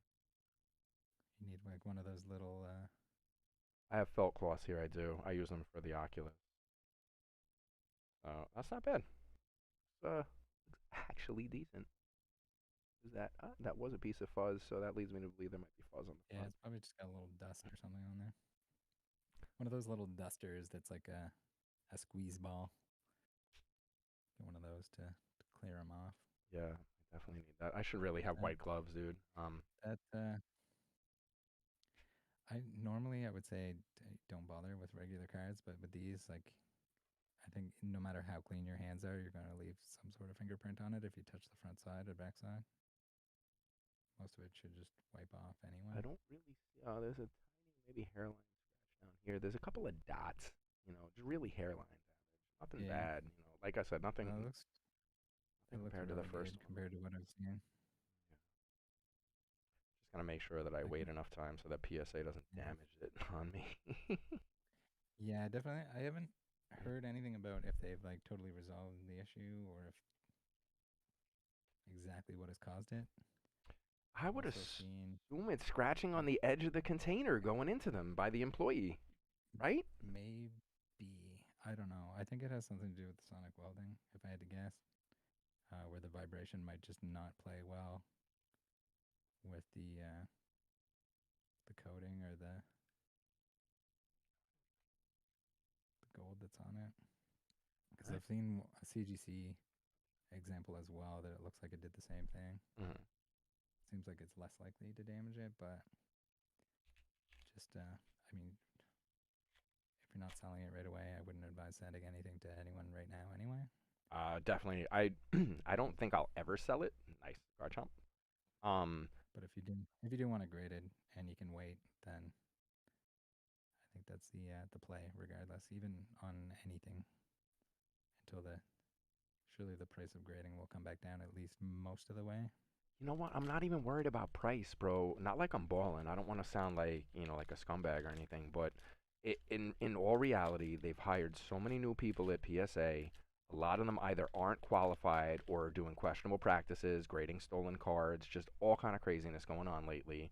That if I can't drive my cards to PSA because there's one in Jersey that I'd fully be willing to drive to, I'm not going to do it. You know what I'm saying? Like I haven't been attending conventions. The laws in New York say since I'm not vaccinated, I can't go to and I hope that if you want to bleep that out, you can.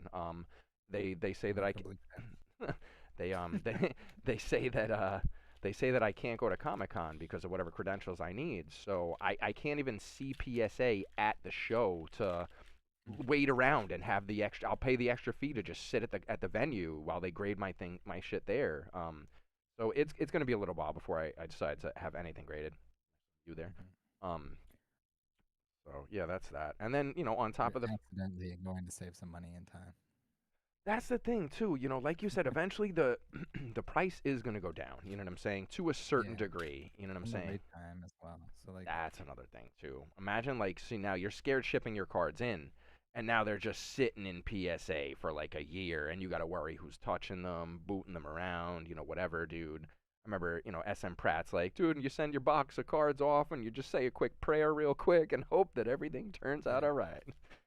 and then it's a surprise because it takes so long that you don't remember what you submitted Yeah, when you get right. them back. Well, unless you get that nice upcharge because you told them it was worth Yeah, less. yeah, true. Or if it goes up in value, well, it's that's the thing too. Like the upcharges, it's gonna be interesting to see the stuff that spiked in price. People get upcharged for it, and then by the time they get it back, it's gone down in price again, and probably was within the criteria that they submit under. Yeah, I guess that's another point, man. Prices are definitely fluctuating now. A lot of the interest. I mean, I think the interest is still there. I think a lot of the crazy people camping out at Target and stuff like that has diminished or whatnot. Um, but the interest is still there, Well, man. yeah. Well, a lot of the like everyone going to like Target and Walmart and everything like that is just the supply wasn't there, so everyone jumps on the same like FOMO wagon of I gotta get the new product on the first release. Like, I'm never gonna be able to get it again. But at the same time, a lot of the same people are they don't care by the time the second wave hits. But at this point, I think they're printing enough, or there's enough printed of all these newer sets that it's just more viable. Nice. Oh Very man, nice. Very nice. Very nice. Charizard, Put you end of research. and then Nice Professor double Fish. pack, Oh yeah, little little bro. double tap there. Come on, bro. Focus. There we go. All right, let's see if we can do it again. Two in one box. Can you It'd imagine, be cool bro? to see Setting an the ultra record, bro. premium collection with all three starters. If you can pull out Blastoise and Venusaur real quick, I mean, I'll try. or Greta. You get a lot of classic collection here. Gotta love that RNG, bro. Actually, it's not I don't. RNG. I don't know how that works at I the. don't. I don't want to hear about I don't even know how that works with cards, dude. I know I deal with that shit in Destiny, bro. it.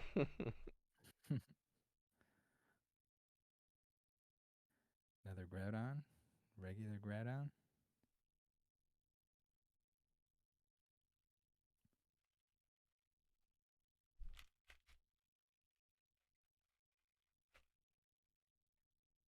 Yeah, I don't know how many celebrations packs I've opened, but it was a lot.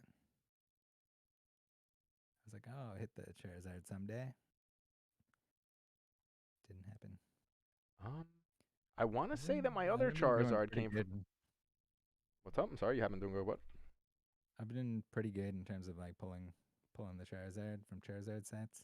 Mm, Maybe I shouldn't say anything with the upcoming mm. 5 Charizard set. That's actually crazy. There's so much Charizard, bro. Nice, Yeah, Blastoise. there's the Blastoise. Venusaur. Mew.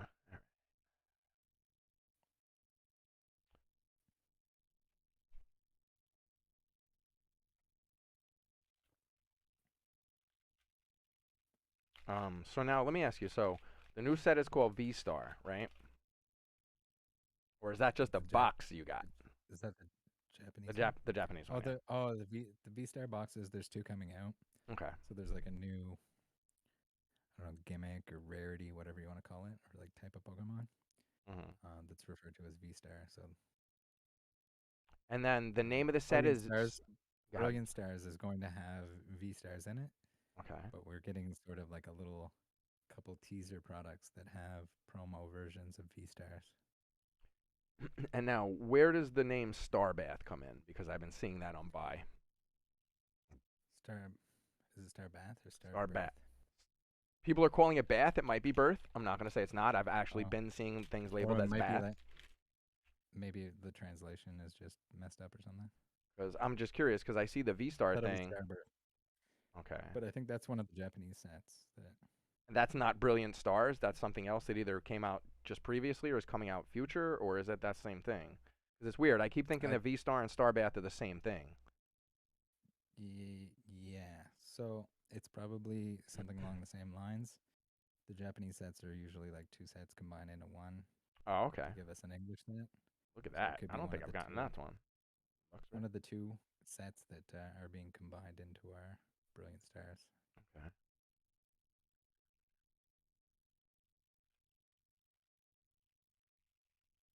So even as far back as I don't know what the first set was that they did it. Maybe Expedition. I think Expedition might have been the first set where they had multiple Japanese sets that got combined together to make the English set. So I don't know if that was a difference in markets where they thought it was better suited for the Japanese side to have multiple sets and smaller sets versus English to have them combined together to have a bigger set. Probably one of those decision lines that happen, and it's been kind of continued on. Another professor's research, half a playset. Not bad. Not bad. Again, join the Yeah, Discord. Hit me up. We'll get you some of these cards if anybody needs these cards. If anybody sees this video after, or while we're recording on your end too, I'm sure mad people are gonna see this. But yeah, hit us up. Join the Discord if you're not in. Hit me up at Monstir underscore on Twitter. Monstir with an I, and I'm same thing on Instagram. But yeah, we'll try to get you guys some of these pulls if you're interested. Maybe the Zamazenta V. You need this for your collection. Hit us up. Well, hit me up. Don't bother Rattle. Hit me up. Usually we yeah. harass you and we I want them to probably hit you have up. some extras somewhere, but All right, that's it for the celebration. Two Chilling Rain, three Chilling Rain. I, I think the Three Vivid. celebrations packs were pretty good. I think so too, man. Looking over here, we got the two professors' research, the Garchomp, the Blastoise, the Charizard. I've never gotten this Luxray. This Luxray card looks really kind of cool, bro. Really like that. Yeah, that's cool. I like level X's. It was Here it is. Here, a good era. I think Chilling they're Rain just like first. a better version of primes. You know what I really missed out on not collecting these cards over the years is if I could have been interested or been around for that legendary collection, bro, those firework cards, bro. You know how disappointing it is that I missed those now that I know about them years later. Well, you can still get them. They're just Not in good pretty shape or mad expensive. expensive. Yeah. Yeah. Oh, there we go. Friend would like that, I think. The Haunter. What's that? That's one of the what is it? It's Haunter, Ghastly, and then Gengar, right? It's three of the same, or Yeah, That's the evolution of it. Ghastly first though. But Okay. the Ghosty Boys, and then you have to trade Haunter to evolve them into Gengar, which is cool. That's the Japanese promos. I don't know if you've seen them. The Misaki ones. Maybe. You had to trade. So certain Pokemon you had to trade them in order for them to evolve to their final form, their stage 2. Mhm.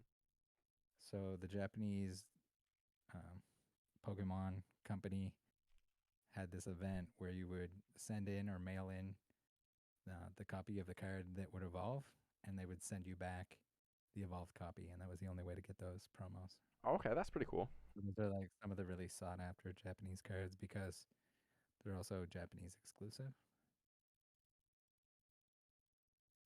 There was a Gengar. Uh oh, this is going to the homie Ghost who edits my TikTok Gengar videos, bro. He's getting this. licking the stairs.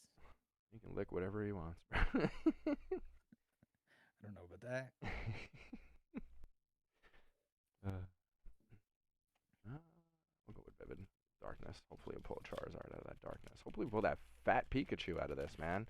I've opened Yeah. so much Vivid, bro. Out of a lot of the sets I've opened probably the most Vivid, I think, out of anything.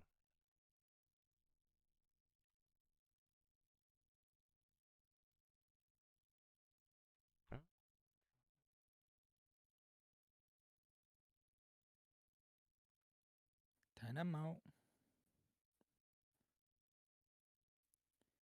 Yeah, he is. He's not an easy pull. And Blasty has done it.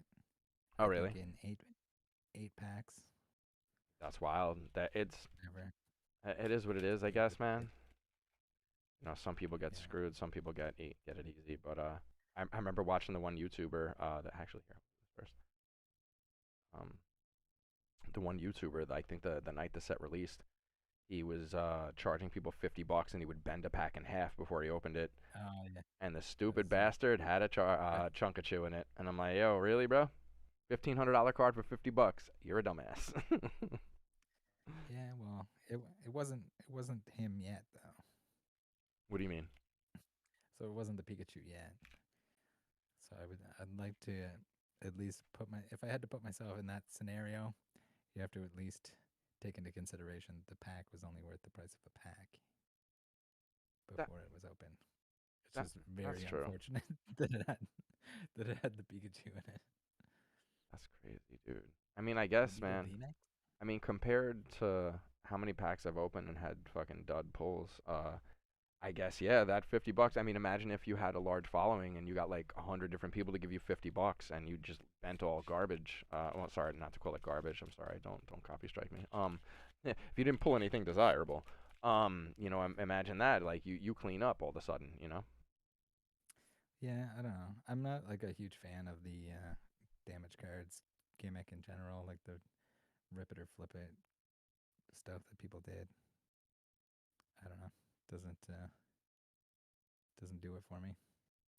Or the like soda popping thing where he was like driving over cards with his car and stuff like that. I mean, if you got money to But burn, submerging them I in guess lube and that's everything else. that's just questionable, bro. Yeah. He was probably trying to make fun of the recent trend of uh, all the Twitch people Oh, opening shiny back cards. there.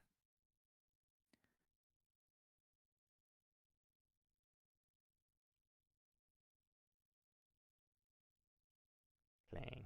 That might have been the shiny one I was talking about. Probably was. Probably just a little Little silvering edging. on the reverse. Little Yeah. edging. That's tragic. But that has been our box, man. We are done. Got some decent pulls. That's it. That's all. Yeah, can't go wrong. You get the Charizard out of it, so Yeah, man. and your gold And the promos golds were are, centered, yeah, and vanilla. your metal cards are looking pretty good. Yeah, we're psyched. Psyched. We're set. Man, see, been a good Sweet. episode. All right, guys. Thanks for tuning in. See you next time. Take care. Peace. Cut. Yeah, that's sick. It worked out pretty good. No, no chunky rainbow, but Eventually, hopefully. someday. Definitely not buying Still, him as a single though. It's not gonna happen. yeah, if it went down in price enough, it'd be a good idea. But Yeah. How are we looking for today? You want to keep going, or you want to call it until tomorrow? doesn't matter. Up to you. Yeah. Let me just double check. I kind of was trying to play Beat Saber with a couple of friends. If they're still down, No, I'm gonna do that. If not, we'll keep going. do it. I mean, we'll be around on the weekend anyway, so depending on what we receive, what we're doing, I think we'll be playing some Arceus. Nice. Part of that. Now what is that? Just a new game that's releasing for the Switch? Yeah.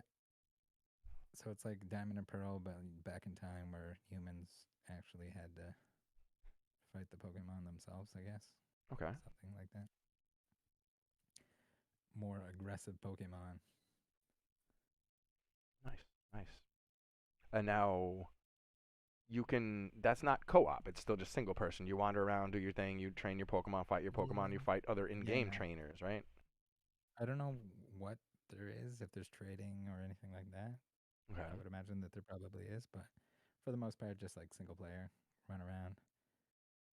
It sounds like there's a lot of crafting, which I really hate. Okay. That's unfortunate.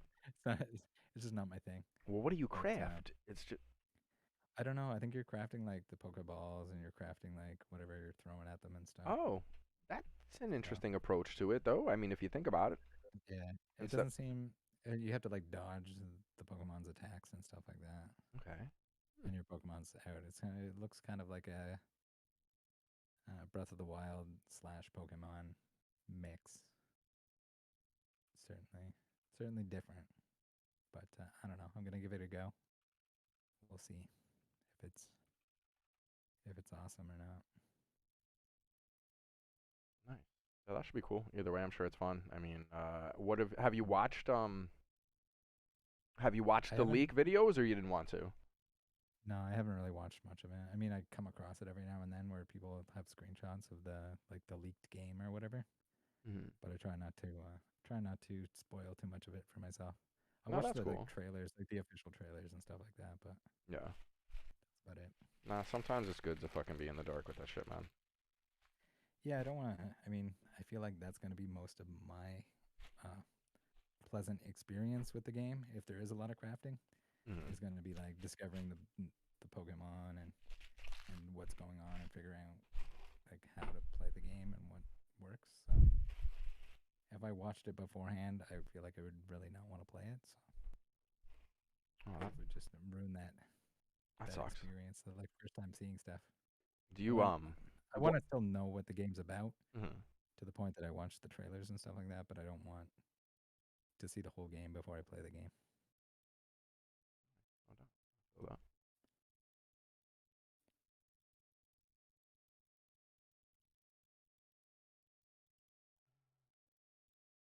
I don't know. I think my friends walked away to get food. You want to make another one? We'll do I guess we'll do the celebrations packs. Yeah, do it. Cool. I was gonna say if you wanted to get off and No, I don't. yeah, I just did you like have to prep anything or whatever too? Like if nah. you're going anywhere or working or whatever you're doing. Nah, man. I work 5 minutes from Anything. home, and I just throw my shit on and dip out, bro. I'm usually late actually too. I'm salary, so they don't fuck with me when I'm late.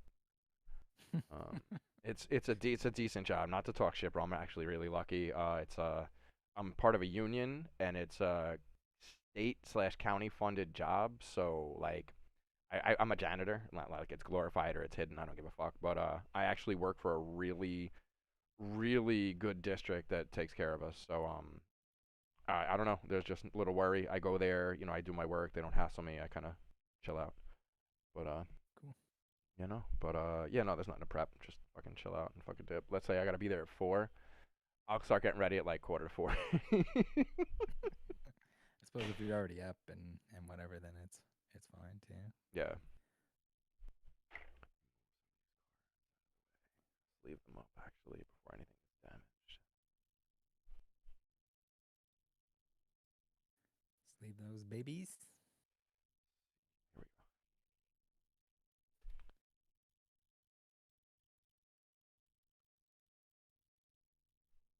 So what are you trying to trade for the Charizard? I don't know yet. I'm hoping that Adam will get here someday, so we can do it like an in real life trade, Okay. and he can just pick through whatever I have that he doesn't. I have so many duplicate cards. I try to get rid of them as fast as they accumulate, but sometimes they get a little out of hand, Yeah. especially recently. I've been opening a lot more than I was prior. Although there was one point in time where I was just buying, like when I first started collecting all sets, I was buying collections. So at first, like it's kind of like the best value because if you buy a great big collection and there's like a bunch of different sets, chances are you need most of it. Hmm. And then gradually it got to the point where if I bought a collection, I still had most of the cards already. And it was just hard. Like in 2020, even like 2019, a little bit, it was a little bit harder to find good collection buys because there were so many people out looking for them that more competition. Yeah, that makes sense. But yeah, it was it's definitely a good way to start. Time consuming because sorting everything, finding out what you need, and then selling the extras to sort of like fund the next purchase. purchase, the next collection buy. And then what do you just sell them on that website, the main Pokemon website where everybody buys from, or whatever it's called? Um, so I mean, like any of the more expensive stuff, I usually sell it on eBay. Hmm. The bulk and stuff like that, usually I'll just sell it locally Yeah, and you don't because get shit for the bulk, shipping. bro. Uh, no, it's not bad though. I mean, I mean, if you. I traded in like 4,000 cards, dude. The dude gave me $140. Oh yeah, yeah. No, I mean more so like selling them on your own would be optimal if you have the time for it And the and the patience patience. too. You know, like I don't know how much. Because you're like, Go ahead, go. if you want people to come pick them up, then you have to like they'll cancel on you sometimes, or like you have to like people will message you and they'll say, "Hey, can I have it for half the price or whatever?" It's like, yeah, bro, go to someone else. Yeah, it's like no, they're already priced fair. This is what there are. Like so, it's a little bit like that. It's like selling anything online. Um, selling anything in general is always going to be customer service kind of stuff that isn't for everyone, but you just have to have a lot of patience, and if it's priced right, it's going to sell. Yeah. So I think I don't know how much I had at one point. I had so much bulk at one point in time. I think like the most I had was probably like 30,000 cards in bulk. Damn. Which isn't Yeah, that hard to accumulate, bro. Like no, it it's is, not. but it When isn't. you're opening and buying collections, Like, it oh my yeah. god, it stacks up big time, super quick. But I think that was right in around Detective Pikachu time, which also helped because then everyone was like Pokemon crazy. People like bulk, especially like it's a better option for like the really little kids that just want to like mess around, play decks against each other. They're gonna beat the cards up. Yeah. Better option than the fake cards, in my opinion. Or people that are building decks or anything like that, they might like that sort of thing. Or people like myself that are looking to complete sets or Pokedex or just collect their favorite cards or whatever. When you give them a bunch of cards for a good price, usually they're all over it, especially if it's a decent assortment. Yeah. Yeah. But yeah, you probably get twice as much, if not more, selling them that way rather than selling them to a game store or whatever. So it just depends if you have the time to do it. Yeah, that's the thing. When I started, at one point I was gonna just build the binders out of the bulk I had and just try to sell the binders, which that didn't work. But come to find out, when you have like 800 cards, bro, you're sorting them into different types, and then you have to, sort them by number, and then it's just like, bro, it took me like 2, 3 hours to sort one fucking set, and I'm like, I don't know about this, bro. I don't think this is for me. Yeah, so that's the thing with like if you have to sort it for your own collection, if it's just bulk that you're selling off, the worst thing you can probably do is sort it because then if you're selling it in lots of like 500 cards or 550 cards is what I was doing at one point. People want a variety of cards, so if they're all in order, you don't want to have to go through and pull like one of each card till you have 550 cards. It's better to have them mixed to begin with, and then you just slap them in an ETB, which holds a little over 550 cards, and then sell that for a fixed price Hmm. to get rid of the bulk. Yeah. Yeah, I think People will like be happy as long as you price it cheap. yeah. People are gonna buy it, and I mean, it's not hard to make a little bit more than what you would for what a game store is gonna pay because they'll probably pay you like 2 cents a card or something. Yeah, that's exactly it. 2 cents a card, 3 cents a card, 5 cents if it was like, Yeah. I guess, a really good card. So yeah, I I don't get know. all that. I was typically selling them for like 7 cents Canadian per card, Hmm. and they sold faster than I could accumulate bulk. So if that says anything.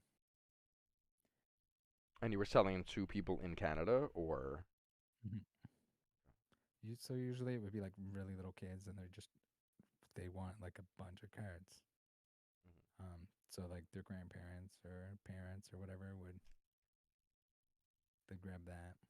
And then if they wanted hollows or GX or anything like that, if they wanted to add a couple of those in, they can. But usually, for the most part, for like the really little kids that just want to see a bunch of Pokemon cards or fill out their binder or whatever, they just want the cheapest option. Makes sense. Mm-hmm. So that's the thing. And even then, like if they wanted like GX and stuff like that, you can get them for a couple bucks a card or whatever. The cheapest of the cheap ones. Yeah, it's pretty wild, man. There's a lot of different angles to collecting, and especially Mm-hmm. Pokemon. Specifically, just like depending Yeah, what sure.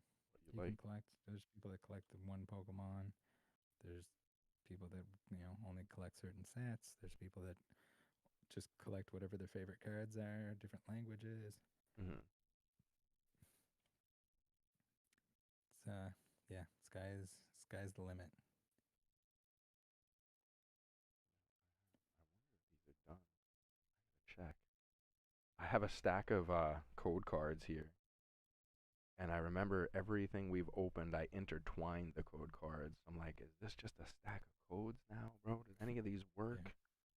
Fuck. I'm gonna put these on the side. Assume that they're still good. funny too because there's people that collect like a Pokedex entry, like one of each Pokemon. Hmm.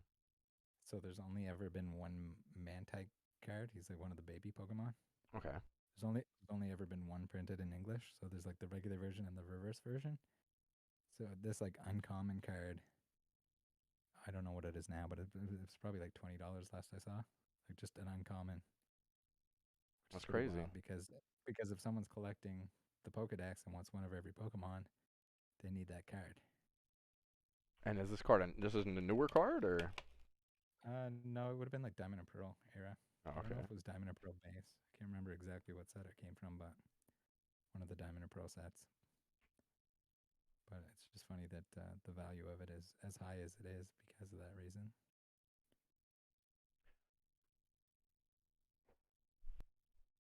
Just another aspect of collecting that you wouldn't expect.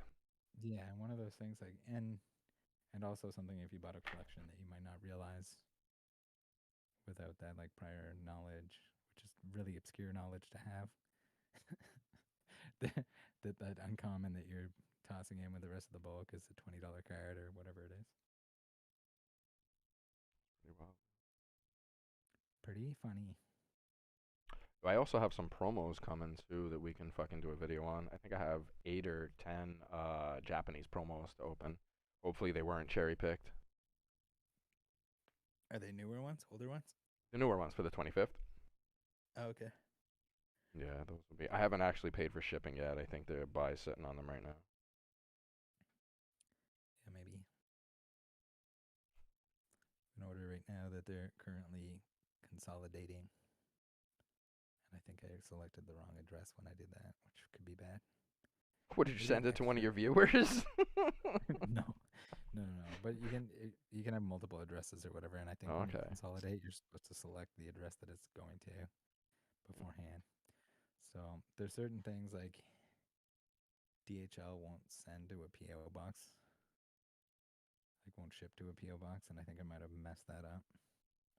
How come you have a So PO where's box? the And are you like in like a remote area where you don't get like direct mail, or no, just in case if I need people to send me things, that are I might be able to questionable? The go. post office will get it first. You Yeah, don't have to get it to your yeah, house. yeah, pretty much. That's a good idea, bro. Do you Well, put your address well, out no, there for people, or? no, I wouldn't put my address Well, anywhere. I'm thinking about like one of your viewers being irate or something. Yeah, yeah. Or like wow, loot sellers sending me some poop or something. You never know. Well, I guess then he could just send it to the PO box, but See, that would be the thing, bro. You're still getting that box of poop, bro. Like the post office ain't still gonna get a box open of it. poop. You're But still getting it. probably better than having your actual address Nah, absolutely. posted That's a good somewhere. idea. It's definitely a good idea, bro. That's food for thought, So, actually. If I start actually accepting packages ever from people. yeah.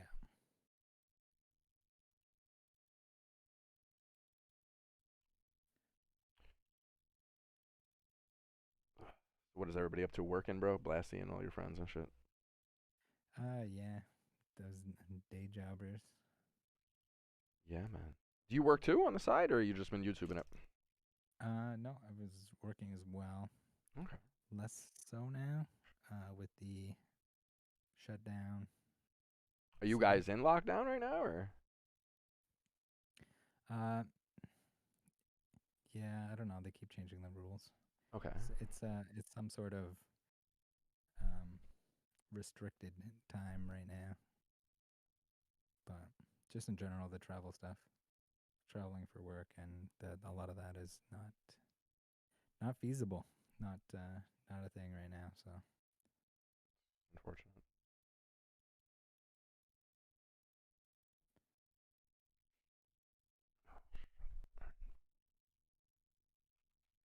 How many packs are actually here? What come in an ultra premium collection? What fucking 10, 13 packs for celebrations? um, 10, I think, 8 or 10. Well, we've got 18. Mm, okay, so you broke something else down, probably. I broke down one of these Pika boxes, one of these Pika ROM boxes, and I don't know if I did it with you or not, but I'm pretty sure I broke down two Charizard things, or what the fuck else did I open recently? How many packs did you say there were? 18. 18?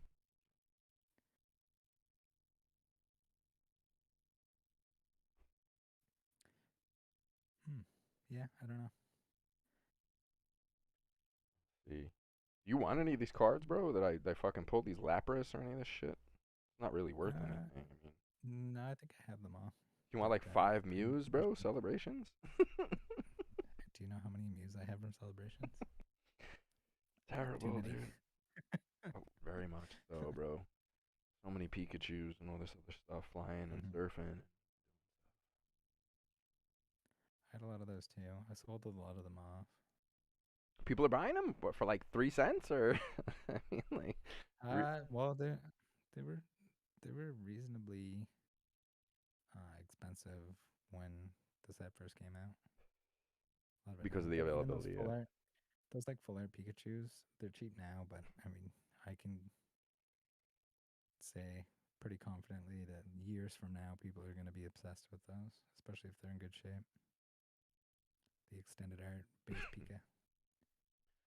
If You they know, don't do something like that again, like even though there's a million of them out there right now, it's still Pikachu, that's true. and it's base set Pikachu and it's extended art.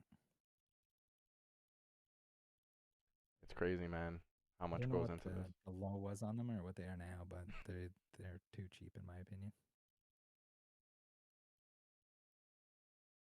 Um, yeah, they're mad cheap. A lot of this shit is mad cheap, dude. Now that there's all and celebrations are still getting printed currently. I mean, everybody's talking about there's ETBs right now at Barnes and Noble by me. Yeah, I wouldn't be surprised if there were more like ultra premiums as well that pop up. They've kind of like gradually been popping up, but Mm.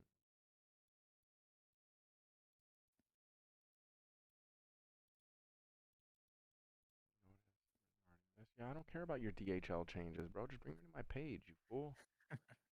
Damn, it's so all right, much easier. On the fucking, BRB. you know, bidding on, bro.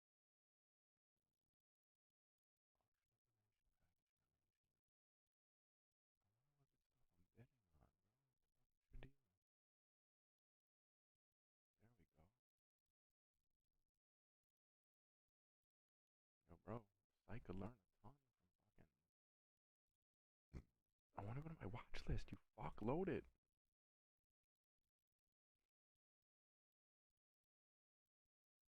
See what I missed.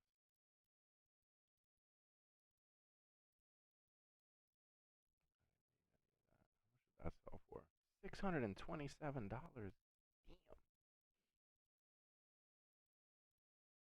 That one went for 139. That one went for 89. That one went for 122. 86. 91.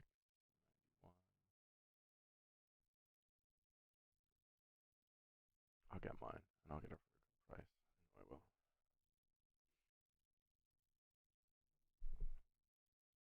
8 hours left. Yeah, I'm not paying.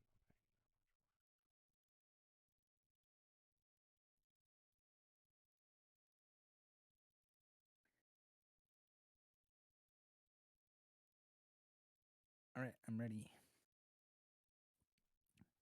Yeah, I'm looking at fucking Charizards. Celebrations Charizards? No, V-Star. Uh, Trying to find one of the ultra rares for a reasonable price. I think wasn't the V Star really inexpensive? Someone was telling me, but I haven't looked it up or anything. I've gotten them really, really cheap so far. I have a few of them. Every single Charizard except for the ultra rare has been like dumb cheap if you catch the right auction. Um, but like the ultra rare, I've seen it for the lowest has been like 80 right now, like the rainbow rare or whatever. The alternate art cheap? I'm pretty sure. Hang on, what did I get? One.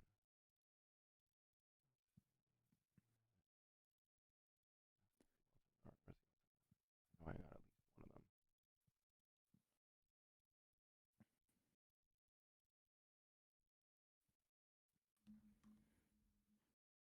All right, so see if I can do this auction. There it is. I got one of the alternate art, which I'm pretty. I can't even fucking.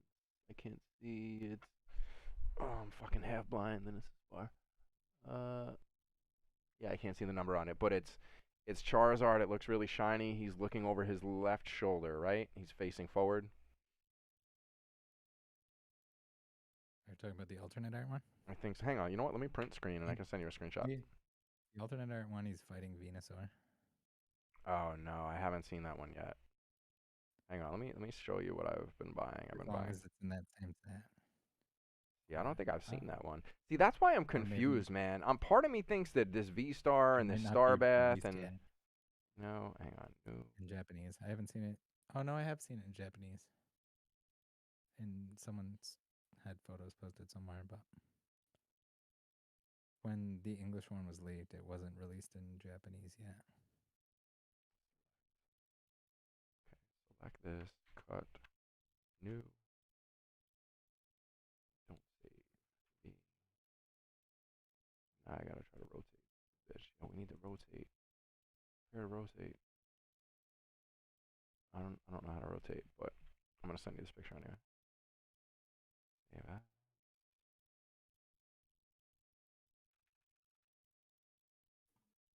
Mm, mm, mm, mm.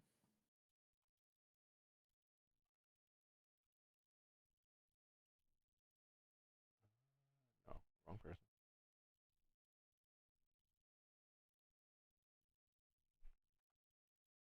All right, sorry, it's sideways, but the top card, the like all the way to the right, that's the one I thought you were talking about. But these I bought so far, these are all been fucking cheap for the most part, dude.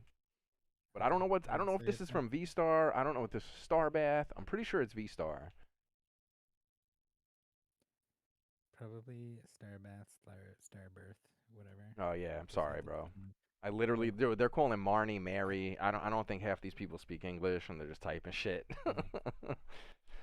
So the one on the bottom, the Charizards that are breathing flames are like the regular V.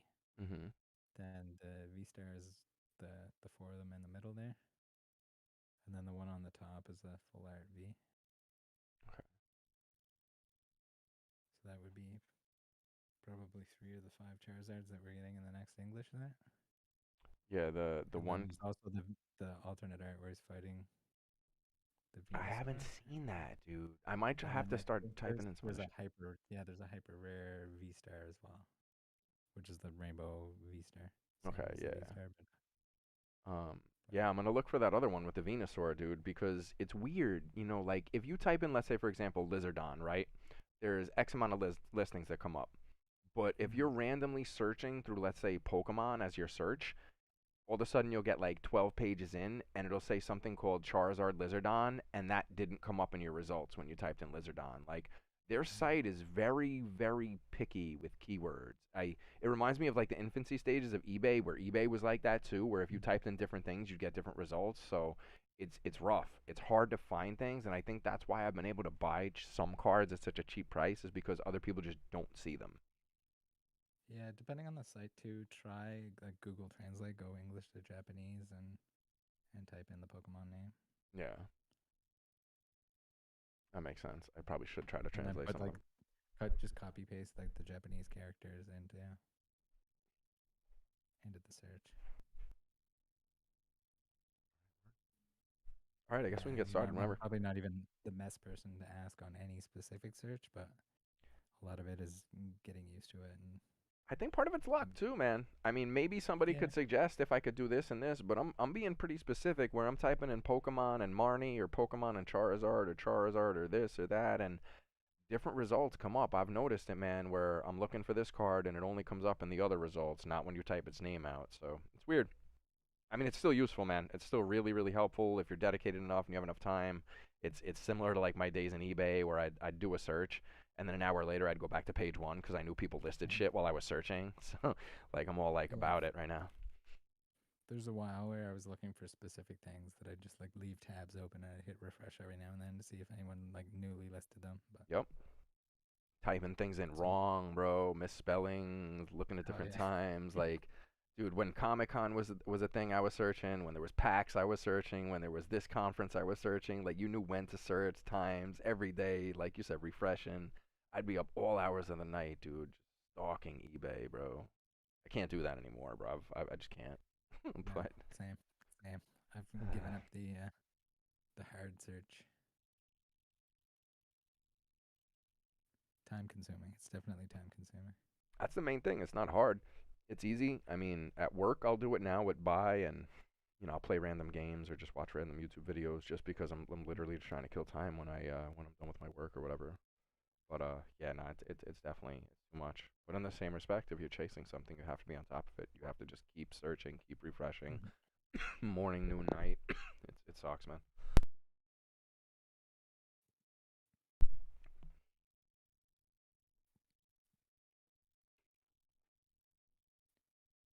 Do you do VR at all? Do you have an Oculus or anything? I do not. I Are wish you I did, Oh, you're but interested in it. I'd That was my probably next question I'd actually. probably need like some contacts or something because the glasses are pretty miserable with the headset. You know what? They actually sell a spacer that came with my Quest 2 that you can put it out another couple inches for people with glasses.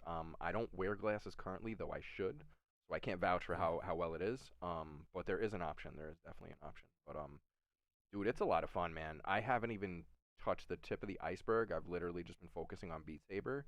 It's such a ridiculous cardio workout, and I've been such a lazy slug about working out over the last like almost 40 years now that I'm fucking 39. Um, so it's like, dude, it tricks me into exercising. I'll go in on this game, and like I've gotten to the point where I'm starting to play on the hardest difficulty, and Mhm. it's a great workout. You turn on no fail mode, so even when you fail, you're just kind of flailing wildly, but it's a blast. I'm dripping in sweat, dude. I'm doing crazy dance moves. The wife's coming in laughing at me like it's so funny to see you jumping up and down. I'm like, oh fucking Beat Saber, son. It's a good it's a great time. It really is. That's the thing too. Like, I think that's the biggest thing with exercise in general is just making it something you enjoy Which is rather than. impossible. Well, I don't Well, know for the if most you like part. if you like biking or if you like skateboarding or something like that or playing Oh, that makes hockey sense. or No, that makes sense. sports or something like that. If you can do that rather than just you know something like jump on a treadmill or do some kind of aerobics or something like that that you're not going to have a good time, then Well, the I newer feel like you're more treadmills, likely to stick with it.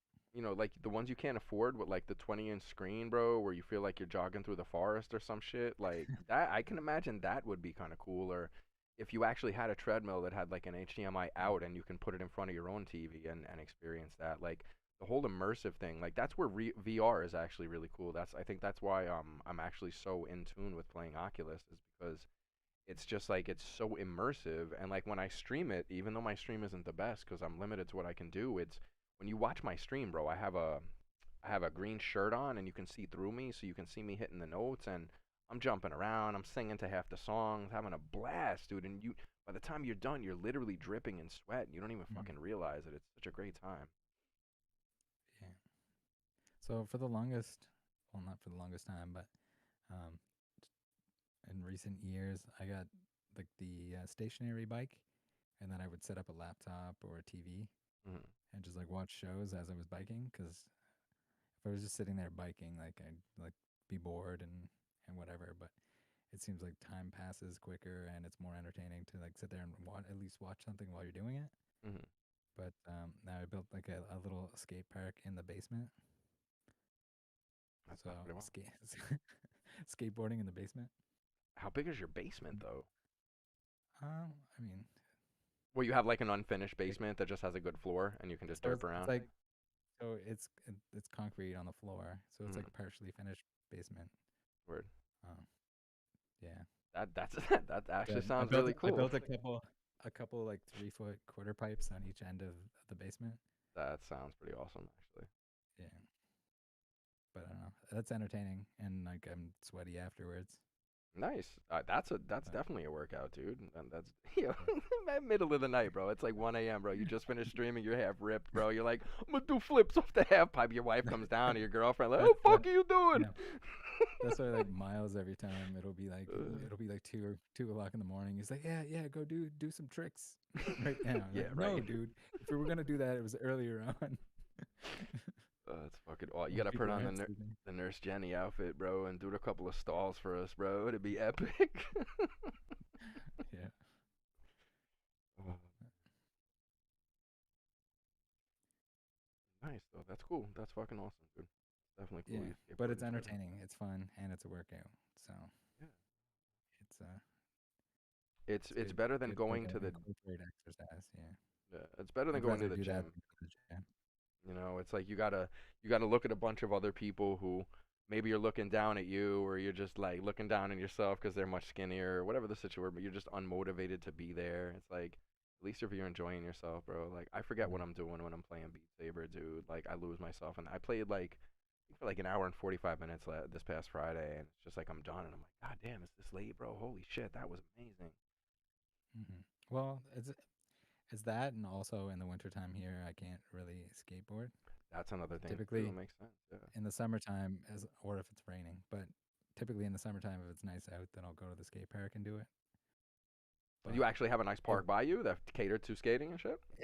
it is not as close as I would like it to be, but I'll make the drive and go do that in the morning. It's a part of like a morning workout routine. Nice. Yeah, I've had brand new skates sitting in my trunk for the longest time, bro. Yeah, they're gonna get used eventually. I keep telling myself.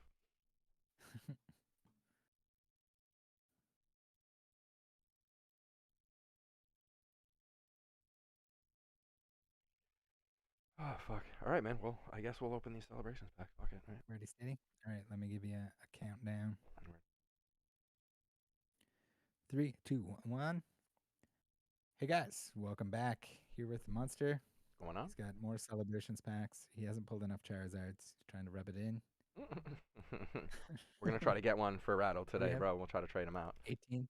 18 packs today. Yep, coming from various celebrations boxes. Clearly, random, Pikachu V unions or Pika Rom boxes or whatever you have. Clado. Classic Collection first pack. You seem to have the ability to pull Classic Collection. I mean, I'm a classic, bro. I'm almost 40 here. I should get that license plate that says Mhm. classic on my ass. I don't know if Adam will let you trade me a Charizard. Oh, I he think he wants he wants what you have, huh?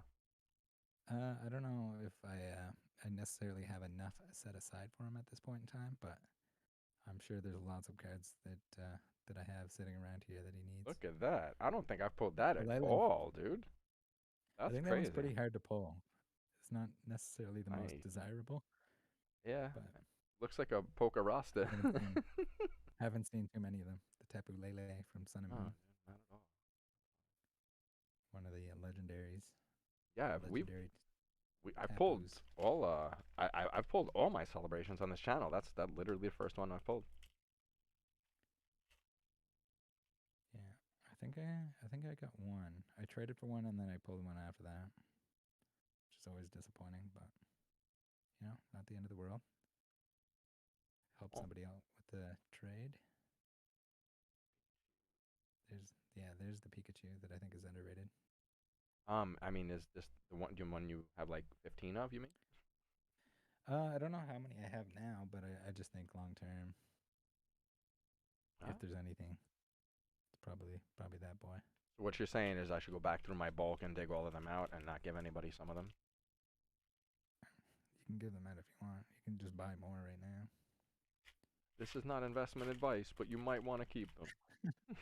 you might you might want to keep them. I just think if I had to predict the future on anything, it's probably that boy, not the Zacian. Sorry, How Zacian. many people like Zacian or Zamazenta? Not to knock it. I mean, it's I assume it's like their version of like a polka dog or something, but I mean, or a polka wolf or something. But I don't know, man. Just never really. I've seen the variations of it. I've seen the different lunch boxes. I've seen the different V's and whatever. But I don't know, man. Just doesn't do it for me. Still legendary, but I mean, they're also brand new. So give it some time. Okay. Maybe the kids that grew up with Sword and Shield as their first game, that'll be their doggos. I like that Professor Oak as well, scribbling outside of that art box. This man, Professor Oak, bro, over here scribbling stuff. He's like, you Just in will case. not buy stolen Pokemon cards. I repeat. Yeah, it's like Bart Simpson with the chalkboard. Right?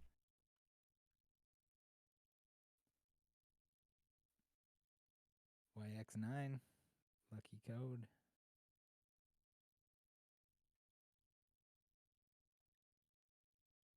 Maybe not. Flying Pika.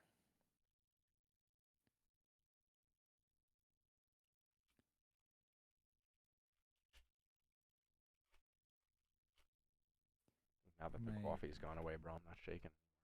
Coffee's my bad for you. favorite favorite parts of celebrations are they're like the retro cards, but with different Pokemon on them. So like your Dark Sylveon Ooh, Dark Gyarados. Very nice. and the Zacian Level X and stuff like that. The really weird stuff that isn't reprint. Mm. I know everyone loves the Charizard. Some people don't actually. You know, you like obviously most people do, but you get that random person that's like, I don't see what all the hype is. I don't really like him.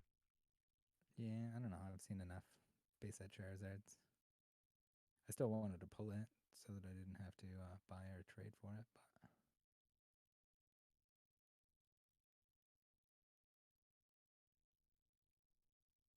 same with the upcoming set with Brilliant Stars.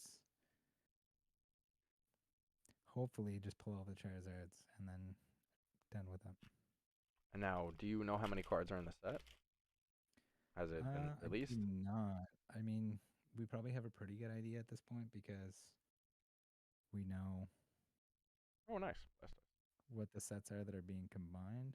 nice. Mm-hmm. Blastoise. Um, and we also have the leaked cards to the point that we'll know how many are in the main set. Then we can probably guess how many, secret rare or beyond the set number there are. I don't know. We must we must know how many V's are going to be in the set. So we probably have a total, but I don't know what that is. It's probably ridiculous. That's gonna be annoying if it's a really high set total, or if it's over like let's say Yeah, 150 cards. It's gonna be annoying to pull all of them.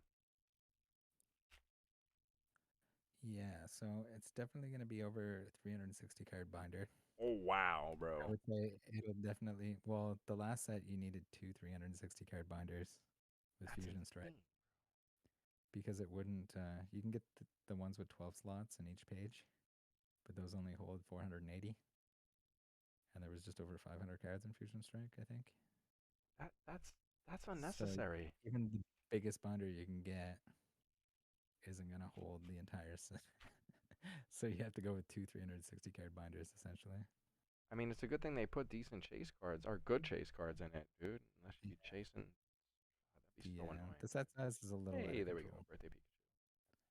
to the point that I feel like it's discouraging people from completing a set. Um, I'm still gonna do it because I'm crazy like that, but I mean, it I can just only makes. imagine God. like years from now trying to get all those reverses without them being beat up or anything like that. It's bad Yeah, enough with old reverses now, yeah, you'd but want to have to buy singles now, dude, and try to complete it now, and just like yeah, fine, open a couple packs just for the excitement or the initial thrill, but just commit to yeah. buying singles right away and just get it out of the way. I think the reverses, if you get those knocked out like in a timely manner, like while it's still in print or while it's still available for purchase, and then a lot of the chase cards will be less expensive if they match anything that's been a trend when it's a generation old. Whenever the next generation after Sword and Shield, or even the one after that comes out, these won't be as sought after, and probably when they're at their lowest prices. I mean, listen, if you know when to play the market like that, good to. As if you're going like super optimal, um, how to how to complete the set for the least amount of money. It might not be the most enjoyable way to do so, but Nice, another one. another birthday Pikachu, you'd be good for the next couple years. Fill your name out each year.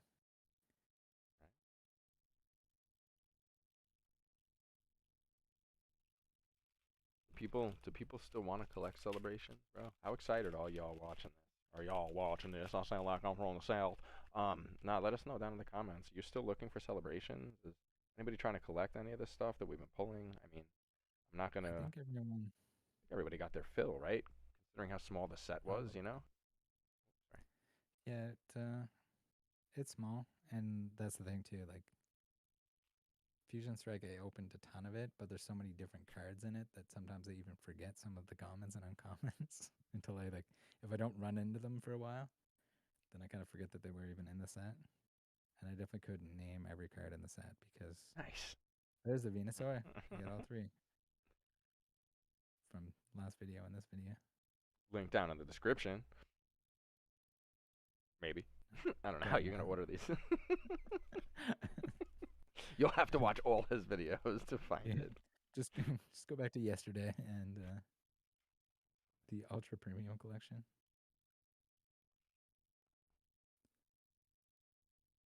Cosmog. I really like the Cosmog lines too with Lily. The different. They remind me of the was it Generations that had the Charizard where they and the Tepig evolution line that they got older and like the trainer got older, the family got older, and the Pokemon evolved. Those were really cool. Nice. Pretty I, sure it was Generations. nice. I don't think I was there for that, unfortunately. But yeah, we're done. So I mean, thanks That's for it. That's stopping off, all. guys. I think that was another pretty good showing. Yeah, yeah, absolutely. We got some decent cards here, Unfortunately, you couldn't show me up one more time with another Charizard, but bro. There's still you have to be celebrations in close to these get two the boxes. Venusaur. Just We're not talking about it. All right, guys. Thanks for tuning in. saying. Later, See you everybody. next time. Take care. Cat.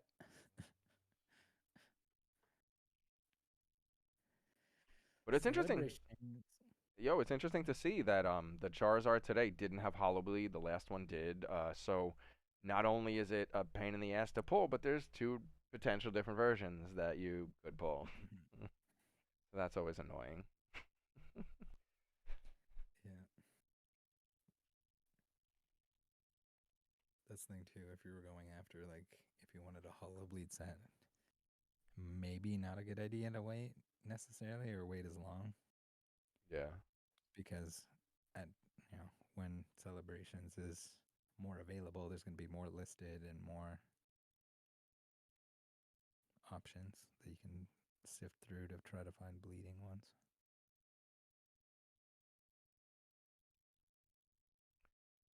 Yeah, but then you gotta hope that it was cut correctly and there's no damage Mm. to it. There's so many variables, dude. You could wind up getting one cheap, you could get one expensive, you could find what it is, what it isn't, and all of a sudden you get it and it's just got something that you didn't see in the picture, or you take it out to put it in a better sleeve and something happens, and I don't know, man. I'm convinced that my one Charizard, my Burning Shadows Charizard, came out slightly damaged, but I'm convinced that putting it into a better sleeve somehow I damaged it again. It Was sucks, it man. February? Yeah, yeah. Those were damaged like straight of the Were they? factory. I don't feel so bad then, cause I heard that was the Is it hardest card whitening to around the pull. edges? Yeah, yeah. Yeah, I'm mine's bad too. Don't worry about okay. it. Oh, dude. Yo, I They was cut so them like disappointed. instead of cutting back to front, like the blades going back to front, they cut front to back, and it seems like I don't know if the blades were also dull at the same time, but the cuts on anything that's like textured or whatever are just horrid on that set. The Charizard in particular. So you have to be very careful with the back side of it because if you do like slide it around or anything like that, you're immediately just gonna have like a complete white border essentially That's because the crazy. the back edges are sticking out. That's crazy. But Yeah, that's probably what they happened. still graded some tens where they're like it's clearly not cut as clean and as nice as a lot of the other stuff. But Mhm. that was just a problem with that particular set. Good times, bro. Again, to think that you go through whatever lengths you go through to, let's say, open 5 packs or 500 packs, and you pull that one, and it's just like either damage right out, or the minute you slide it into something, it catches damage. Like, oh, what happened? My bro, I asked my wife, man, one of these days, bro. I was so angry that night when I switched it over. Like, I don't understand what happened. I'm like, I know I've been drinking. I'm like, but I've been careful. I'm I'm bugging out, bro. Did you put it in like perfect fit or something? I put it in a penny sleeve, and then I was sliding it into a card saver, dude. But I guess Okay. maybe pulling it out of the, I think I pulled it out of a top loader that was it was already in a penny sleeve and then a top loader. But I think pulling it out of the top loader, I think it just rubbed too much. Where I didn't rub Yeah, it if you to the push point it where it too much, damaged it. But now that you're telling me what happened, it makes sense that I probably rubbed it too hard, which fucking sucks to be real. yeah. But I feel a little better since you're telling me there was an issue. So I guess it There, wasn't fully my fault. I haven't seen one that doesn't have that issue, so Yeah. including the one that I pulled. So some are worse than others, but I think every single one that I've seen has that like raised back edge that sucks. Yeah. There were some. I mean, the ones recently have been pretty good, but in around the like team up era, those were all like immaculate, like crazy, crazy nice. Even Hidden Fates was insane. Like the cuts were super clean. They were always like pressed down from the back. So it was essentially zero whitening on any card that you pulled from a pack. Must be nice when it happens. Yeah, I mean you can still get like off center stuff and whatever, but for the most part, like the whatever they did with the print quality or whoever was doing it or whoever was doing quality control was absolutely spot on at that point in time. Yeah.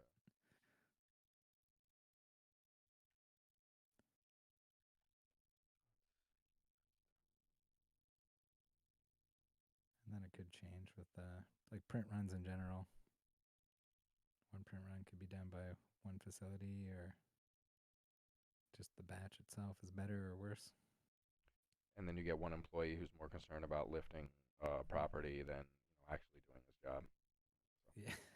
That's always Taking fun. pictures of stuff and stuff. Yeah, being an And putting asshole. it in his pockets rather than Like, thanks, guy. Appreciate you. yeah. My card could have Thanks been for a the PSA 10. Appreciate you. Fucking asshole.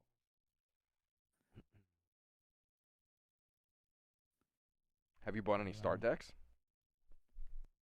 any starter decks? 10 the start deck 101 or 100 or whatever the hell. Oh no. Like I said, I generally try to not purchase the Japanese stuff. I do have some like sealed product or whatever that I usually sit on for English just for fun, Mhm. pretty much. But for the most part, if it's not going to help me complete my English master sets, then I try not to purchase it. It would be cool to open the like Japanese sets as they come out, but at the same time, I know how much work that's going to create for myself when I have to sell them all off. Yeah.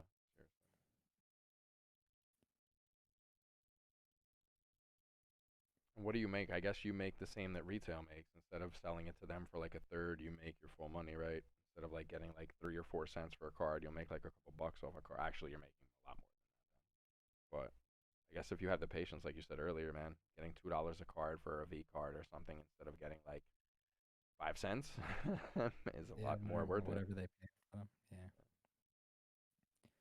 I just but started to yeah, and then yeah. just bundle it in a size that like makes sense for you. Hmm. Like the local people will be happy to buy. Like, just be transparent with what you're selling. Like, don't sell them bulk with the promise that there's some chance at a Charizard or something like that. Nah, there's no If it's bulk, just tell them it's bulk. Like,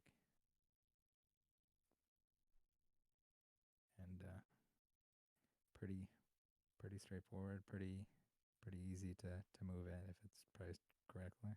reason. Hmm. That's you can get a lot of cards as a kid if they're 5 cents a piece or whatever. Yeah, no, listen, that's what I was just talking to the guy I work with. He said his kid is 9, and I've been helping him, find random Pokemon online for like Christmas gifts and shit. And I have a bunch of old tins, and like I did a custom pack of some celebrations of some random, surfing Pikachu's, flying Pikachu's, whatever the hell that I had like a Mhm. stack of. And he was talking about buying like a bunch of cards in bulk, and I'm like, oh, bro, I wish I had known. I'm like, I just traded like 4,000 for like 140 bucks. He's like, oh damn. And I said, listen, I still have some bulk. I think I've got about maybe 1,000. I've got a bunch of Steam Siege I already opened, and then some celebrations. And he's like, how much do you want for it? And I'm like, $5. He's like, what? I'm like, it's worth like 3 cents a card, bro. I'm not gonna rip you off. I'm like, we're cool, bro. I'm like, what am I gonna charge him $100 for like 800 cards? And he's gonna think he's getting a deal, and I'm just gonna be like laughing while I go to the bank, you know. But that's what it is, man. Kids are all about just opening cards, and I'm learning that, dude. Like the one store owner almost tried to guilt trip me, like, yo, adults don't understand. Essentially, at the end of the day, it's a kids game, and blah blah blah blah blah. And it's like, yeah, but on an open market, a kids games card could fetch a couple thousand. I'm like, I think there's something lost in translation, but essentially, when you do look at it from a kid's level, and the kids that are collecting just to collect and play and have a great time, it takes you think about it differently, man. It hits different, you know. Mhm. And that's the thing too. It's just like the shelves being empty is a temporary issue. As much as people don't want to hear that, it's a temporary issue, and there's no kid that can collect an entire set of anything, like a complete set with all the reverses and all the, the chase cards. Mm, Even back in XY when it was somewhat reasonable. Like, this day and age, I think most adults can't complete a set, yeah, especially something like Fusion Strike. I don't know what the total cost of a set would be, but it would be a lot. And then even more so if you were actually trying to open the whole thing or most of it. it gets to be too much, bro. Hmm. There was a video made on microtransactions in Destiny the game, and they were saying that at first, before they altered the currency and they caught a lot of shit, the developers, they were saying that you would have to spend about $6,000 to $10,000 in real world money to buy in-game currency to get literally every item in the shop. And instead of putting a lot of the items as in-game drops for rewards, they literally paywalled the fuck out of it. And it's like, to think like, all right, well, I want to collect every item because I collect. That's my thing. Like, I'm not paying $10,000, bro. I'm gonna stop playing your game. Fuck you. So Hmm. it just gets to be too much, man. Why they're spending so much money, like to think that you would have to throw down and buy spend $6,000, $10,000 to buy a full Fusion Strike set, bro. Like, did they really need to make it 500 cards? Couldn't it have been handled a little differently? Like, are y'all trying to capitalize on the influx of people lately? Like, what is it? So I don't know, man. Yeah, That just I don't seems know. weird. It seems like maybe it has a lot to do with like the Japanese sets getting larger, Okay. and then where they're combining multiple. Maybe they can't necessarily do that anymore. It's at that point where the sets are just too large in that way. But I think also like the amount of chase cards that they have is probably the bigger issue. So like just retire the hyper rares.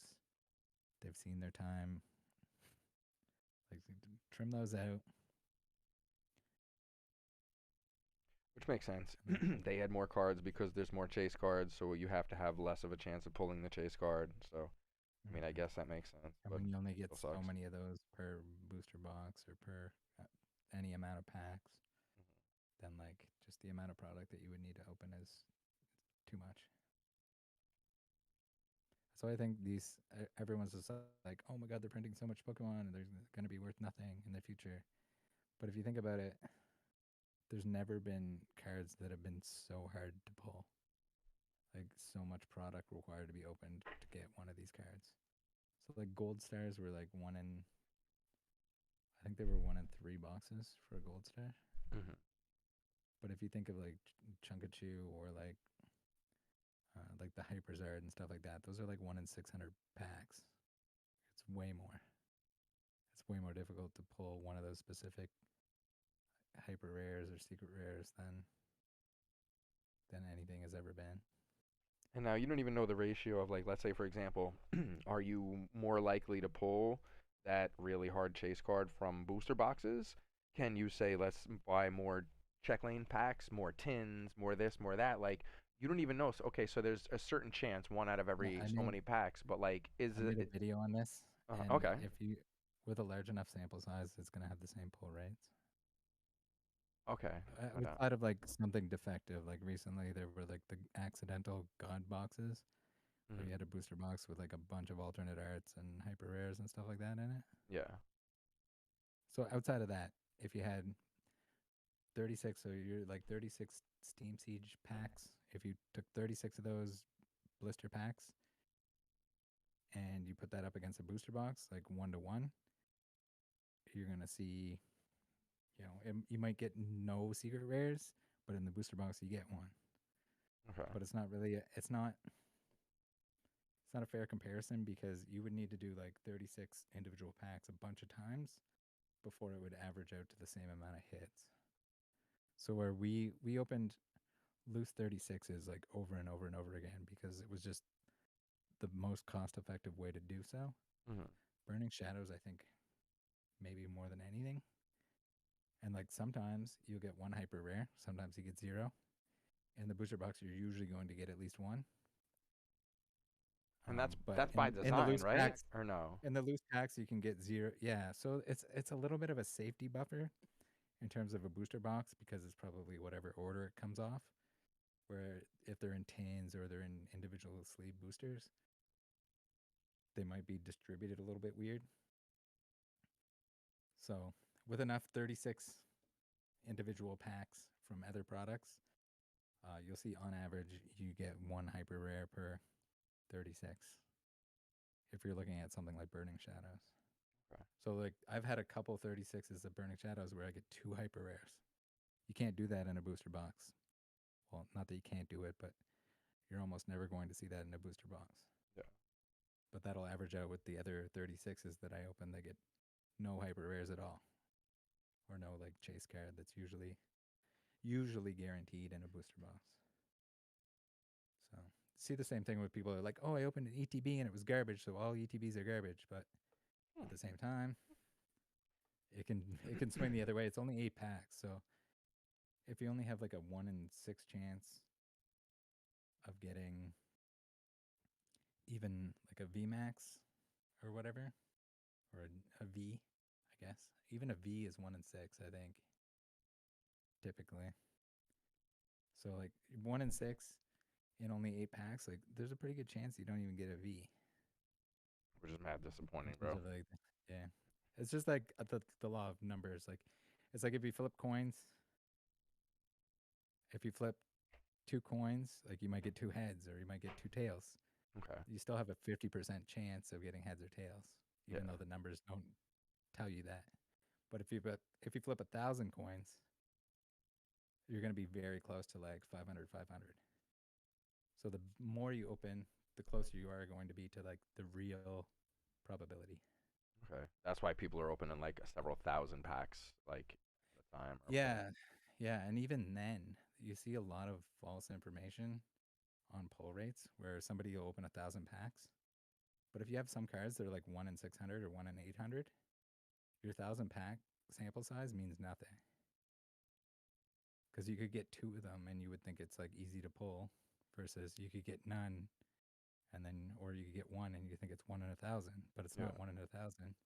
You'd probably need something like 10,000 before you get anywhere close to a real number, a real probability of pulling it. And that's just to a degree it seems unrealistic unless you're some rich person that's literally trying to buy them. And like let's say, Mm-hmm. not to throw names around, but like let's say it's like Logan Paul where you have disposable income and you can afford to like literally do that. But to think of an LGS or just some other regular person, you normally only see like a couple thousand, and even that's pushing it, dude, for anybody to think like, Mm-hmm. all right, so an LGS is gonna drop like let's say 2 grand to see what the numbers are. Like, why? For clout? For popularity? Like what, Well, dude? depending on it, like right now, it probably wouldn't be worth it for them to do that, or at least in like 2021 when product was selling at such an increased rate and price point. Hmm. It was just free money if you had product coming in, and they weren't getting as much product as they normally would because everyone was applying to be a store, and so the distributors didn't have enough for everyone, so everyone kind of got cut down a little bit on what they actually ordered. Yeah. So in normal times, it might be profitable for one of these big stores if they sell singles to actually break some of the product down and sell the singles rather than selling it as a box. Yeah. But in 2020, not so much when you can't get enough boxes. And if your box is going to sell at a premium, Well, you also got to it's look at worth all it. the LGSs that are stuck with all this product now because of the huge influx and them ordering all these different waves of shit. They're committed to like, let's say, I don't know if you follow Cardinal Gaming down in I think Kentucky or wherever he's at. Um, I've seen some of his stuff, yeah. Yeah, he was talking the one at one point where all of a sudden his distributor's like, "Hey, you ready for like wave 3 of this?" And he's like, "What do you mean?" He's like, "Well, you put your orders in and now it's here." And he's like, "We don't necessarily have the money for that, and now I'm obligated to take it." And he's explaining to you like what LGSs go through, and it's like that's why you're seeing a lot of these stores, which I don't know how much you've been looking into it. I know you're researching other areas of stuff, but there's a lot of stores that are actually getting third, fourth, maybe fifth waves of things, and they can't afford it. And now you're seeing booster boxes of Darkness Ablaze and Vivid Voltage for like $104 free shipping, and that's like actually ridiculous to think, dude. So Yeah. it's wild, man. The influx of Yeah. people Well, and the they crazy, had enough crazy. warning, I think, beforehand that like this stuff was all going to get reprinted. Everyone had that warning, Yeah, and I don't know. People don't quite listen to me either, or hmm. the people that were saying it. But anything that's in standard, do not trust that it's not going to be reprinted because there's a very good chance that it gets reprinted. If the price of a booster box like Vivid Voltage was like $500 or something at one point, and it's currently in standard format, the the chance of that getting reprinted is almost certain. So like these people were buying these like modern booster boxes that already skyrocketed in price when, you know, there's a good chance that they're going to come out with more and the price is going to drop right back down to where it is now, like we're seeing. Yeah. Well, I mean, some of it. That's probably the last print of it, but at the same time, it's still, you don't want to like pay $500 for it and then it comes back down to $100, and then you got to wait what, like 5 years or more before it'll go back up to the price that you paid for it. Yeah. If Which that's your intention of like just holding on to product, don't buy modern product at a markup. It's a bad idea, yeah. especially in standard. If okay, so if it's something in like Sun and Moon, it's not 100% safe, but it's not in standard format, which is the main format for the TCG. And Pokemon, if stuff gets out of control or expensive that's within that format, they want it to be accessible by players. So the odds of it getting a reprint or more showing up is really really high. You see some people though, like you got to look at it like in terms of FOMO and Mm-hmm. not in not even in terms of FOMO where I don't think it's going to be reprinted. I need to buy it now. It's just I've been in circumstances myself where like you see a booster box and you might not think it's a reasonable price, but you're like, okay, so is this the box that has that card? So there's FOMO, and then there's that idea that, yo, everything's sorted differently. So I could get screwed, but I could also pull like and maybe I could pull a god pack out of this, for example, if you were Mhm. collecting maybe Shining Fates or whatever that last set was with god packs or whatever. So there's that there's FOMO takes many forms, bro, and it gets you where fine it's gonna be reprinted, but what if this box is the one and you just wind up buying it and it sucks, dude. It really sucks. Yeah, yeah, that'll happen. But I mean, that's the same thing too. Like, and then if you bring statistics back into it again, and the expected value of a box is not going to be. I think the only thing I've seen in recent times, celebrations when it first came out, the expected value of a box was higher than the price of the box. So you could open celebrations, and if you sold all of the contents, you would, on average, be up money. Not very much money, but you would be up. I Which is never understood that. Like so if like you're if you just like the average of what you're gonna pull from a pack mm, is higher than the price of the pack, which should never happen because if it does happen, people are gonna open it until it's not the case anymore. look at the seller, right? So now, are you broke and this is your life? Like, you know how people are like crying. I've seen videos online where they limit you to two or three pieces at a Target over the craziness, and he's Yeah. like, "You're messing with my livelihood." There people are screaming, and it's like, well, are you really hard up, bro? Is this your life, and those nickels and dimes are really making it for you? Because I just don't see that whole quick flip, fucking couple bucks. Like, why bother? Like, I buy an ETB now and I break my ass selling every single piece to maybe clean up and make $10. Like, I can see it for people struggling, and I'm not knocking you if you're struggling, if you're Well, feeding a family, but it just doesn't seem fucking worth it, dude. no, probably not. But the majority of what they were doing is if they were laid off or like they had benefits or whatever from the vid of the co, Yeah, they would they'd have nothing to do, and so they were like doing this to like make ends meet, I guess. make extra money or whatever. But it was proven that it wasn't Depending on even what's true or not. Pokemon, that you was really making you the money. It was all optic basketball and Prism or baseball or whatever the hell. Yeah, I'm backwards. I don't collect sports it's the cards, same but idea. it was the same thing, but worth what, like 3 to 5 times more money. Where people were hustling and beating each other up and stealing packs of Pokemon that you really weren't getting the same return. It was on such a smaller scale, dude. It's just crazy to think that literally Yeah. people are out here screaming, stealing, fighting. One dude got arrested. One dude pulled a gun. One guy got jumped by five people. It might have been the same guy that pulled the gun. Mhm. It's for what? For maybe pulling a chunk of chew out of that 100th pack of Vivid Yeah, Voltage. Like, the people that were like filling their carts with stuff, the majority of the people that were filling the cart to resell them were reselling the sealed product. yeah, Because yeah, that's true. on You're release, right. everything was sold out to the point that people couldn't buy it, and then people were concerned that it was never going to get printed again, but it was, or they just absolutely had to have it on release, so they overpaid for it rather than just waiting for a restock. Crazy, man. There's so much that goes into this shit, bro. Hmm. It really is. There was so much to learn before the influx, But and then yeah, now, it's a little bit different than the celebrations, like expected value of a pack being close to the value of a pack kind of thing. That's kind of in a different boat because I don't think very many people were taking that approach as much as if they were doing the thing where they're like trying to get everything in flip real quick. mhm, I mean, the most profitable way for them to actually do it, and the way that they would have done it is just to fill their cart with sports and Pokemon, and then go online and sell it just as what it is without opening it.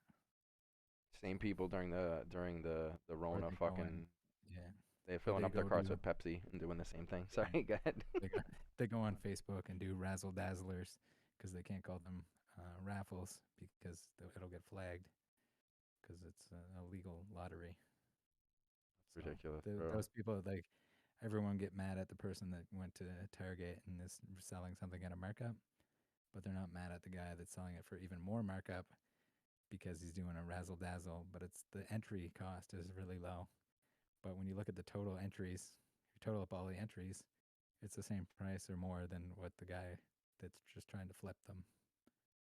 So I don't know. There's a lot of hypocrites in terms of that stuff. But it's okay. That's a temporary issue. I think most of it is gone at this point.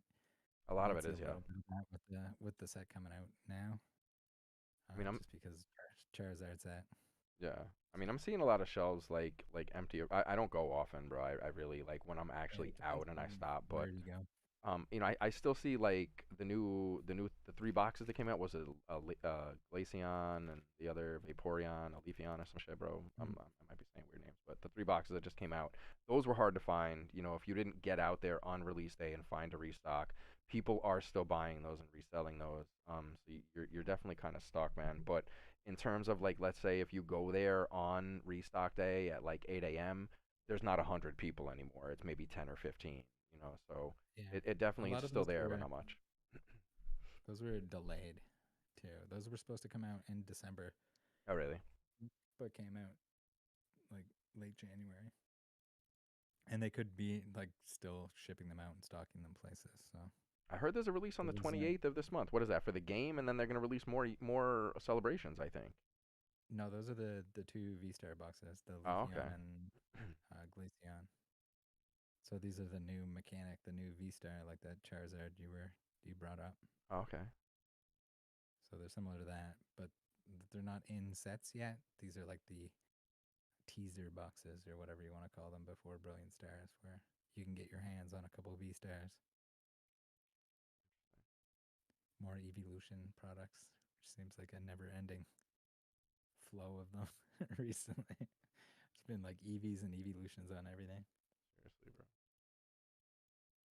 Then you can collect pins and you can collect coins and you can collect Oh stickers yeah, and it just keeps going. I try not to collect all that stuff, but other than like I have some coins and stuff like that for when we actually play the TCG. But Hmm. other than that, I try. It'd be too out of control. It'd be cool to have like a collection of each, but in terms of space, I think my set binders already take up too much space. Yeah. I mean, the metal coins are But cool there's like from what 90? There must be close to 100 sets now. I that, haven't looked that's at the insane. total yet, but And you've got one of each or you're close anyway? yeah. So I have. I'm gonna have to get some more binders actually, but I have. I need to find time too to switch them over. I had them temporarily in like 3 ring binders Hmm. that I'm just like super careful that I don't binder dent anything. Yeah. But gradually sleeving, like double sleeving, moving them over into nicer binders. Word. And you still have like let's say for example you have base set in good condition or you've bought them secondhand just to have them and they're not in the best condition So typically everything that I have would be what I would consider like a PSA 8 or better. because So it's lightly played from from when you played, I would assume. no, so like most of my base set stuff is not even my original base set stuff. Some Okay. of it is, but I didn't have anywhere near like a complete collection And most kids destroyed the of cards even like in the limited. playground, like you were I saying. didn't have I didn't have any first ed base. A lot of that came from Gary, Okay. um, one and just like random purchases. I'm very close. I can't remember. I think I need the Mewtwo, and I need I think 6 rares, and then I'm done first ed base. I have base unlimited done. I need quite a bit from Shadowless, and then fourth print I need a bunch. Fourth print is like it has like 1999, 2000 on the bottom Okay. as the copyright date. Wow, man, there's a lot to collect, dude. It's crazy. Yeah, so I have 2 base set binders, and then like for the majority of the other ones, it's just one binder, and I'll have like the reverses on the back sides, and then with these recent super large sets, either they'll be in a bigger binder or like Fusion Strike is in 2 binders. Hmm. You have seal product too, like you collected seal booster box of most things or not? No. So typically, what I was doing is I'd keep a booster box, at least one booster box of every set that came out, since I kind of got like really back into the hobby Okay. near the beginning of XY. And I'm not like overly attached to any of the seal product. It's I not. I mean, don't really consider it part of my collection. It's more like an experiment that I was doing that I started, and then I just never really stopped, where I would grab. So typically, I'd open a booster box or two of each new set that came out, and then I would keep one sealed and just tuck it away. Makes sense. I mean, if you And have an then XY I was like, sealed, it's I was like, worth a oh bunch. yeah, yeah. I was like, oh, it'd be cool if it's like worth a bunch of money in 10 years or something. Hmm. So there is some of it that I sold already, and then I just put the money back into other cards that I needed for my actual sets that I care more about than the sealed product, especially where everything kind of blew up in price as fast as it did. Yeah. Wasn't necessarily expecting that, so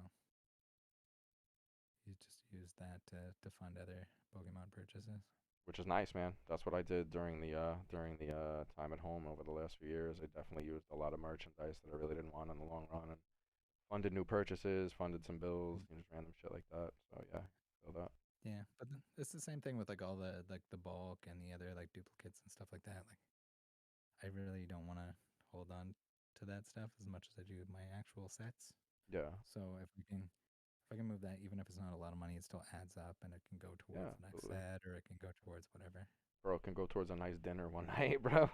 Like, Go to a nice dinner. Yeah, whatever, dude. It's nice to get something back. That's how I look at it. Where it's disappointing, but you knew the gamble, so just getting something back is definitely nice. yeah, for sure. But yo, I think I might actually dip out there. I gotta start getting ready for work. Yeah, go. But All yo, right, I don't buddy. know if I'm gonna turn the stream off there for anybody who's here. So y'all have a good day. Thanks for stopping off. We'll do a VOD coming up soon. So y'all take See care. ya. Peace.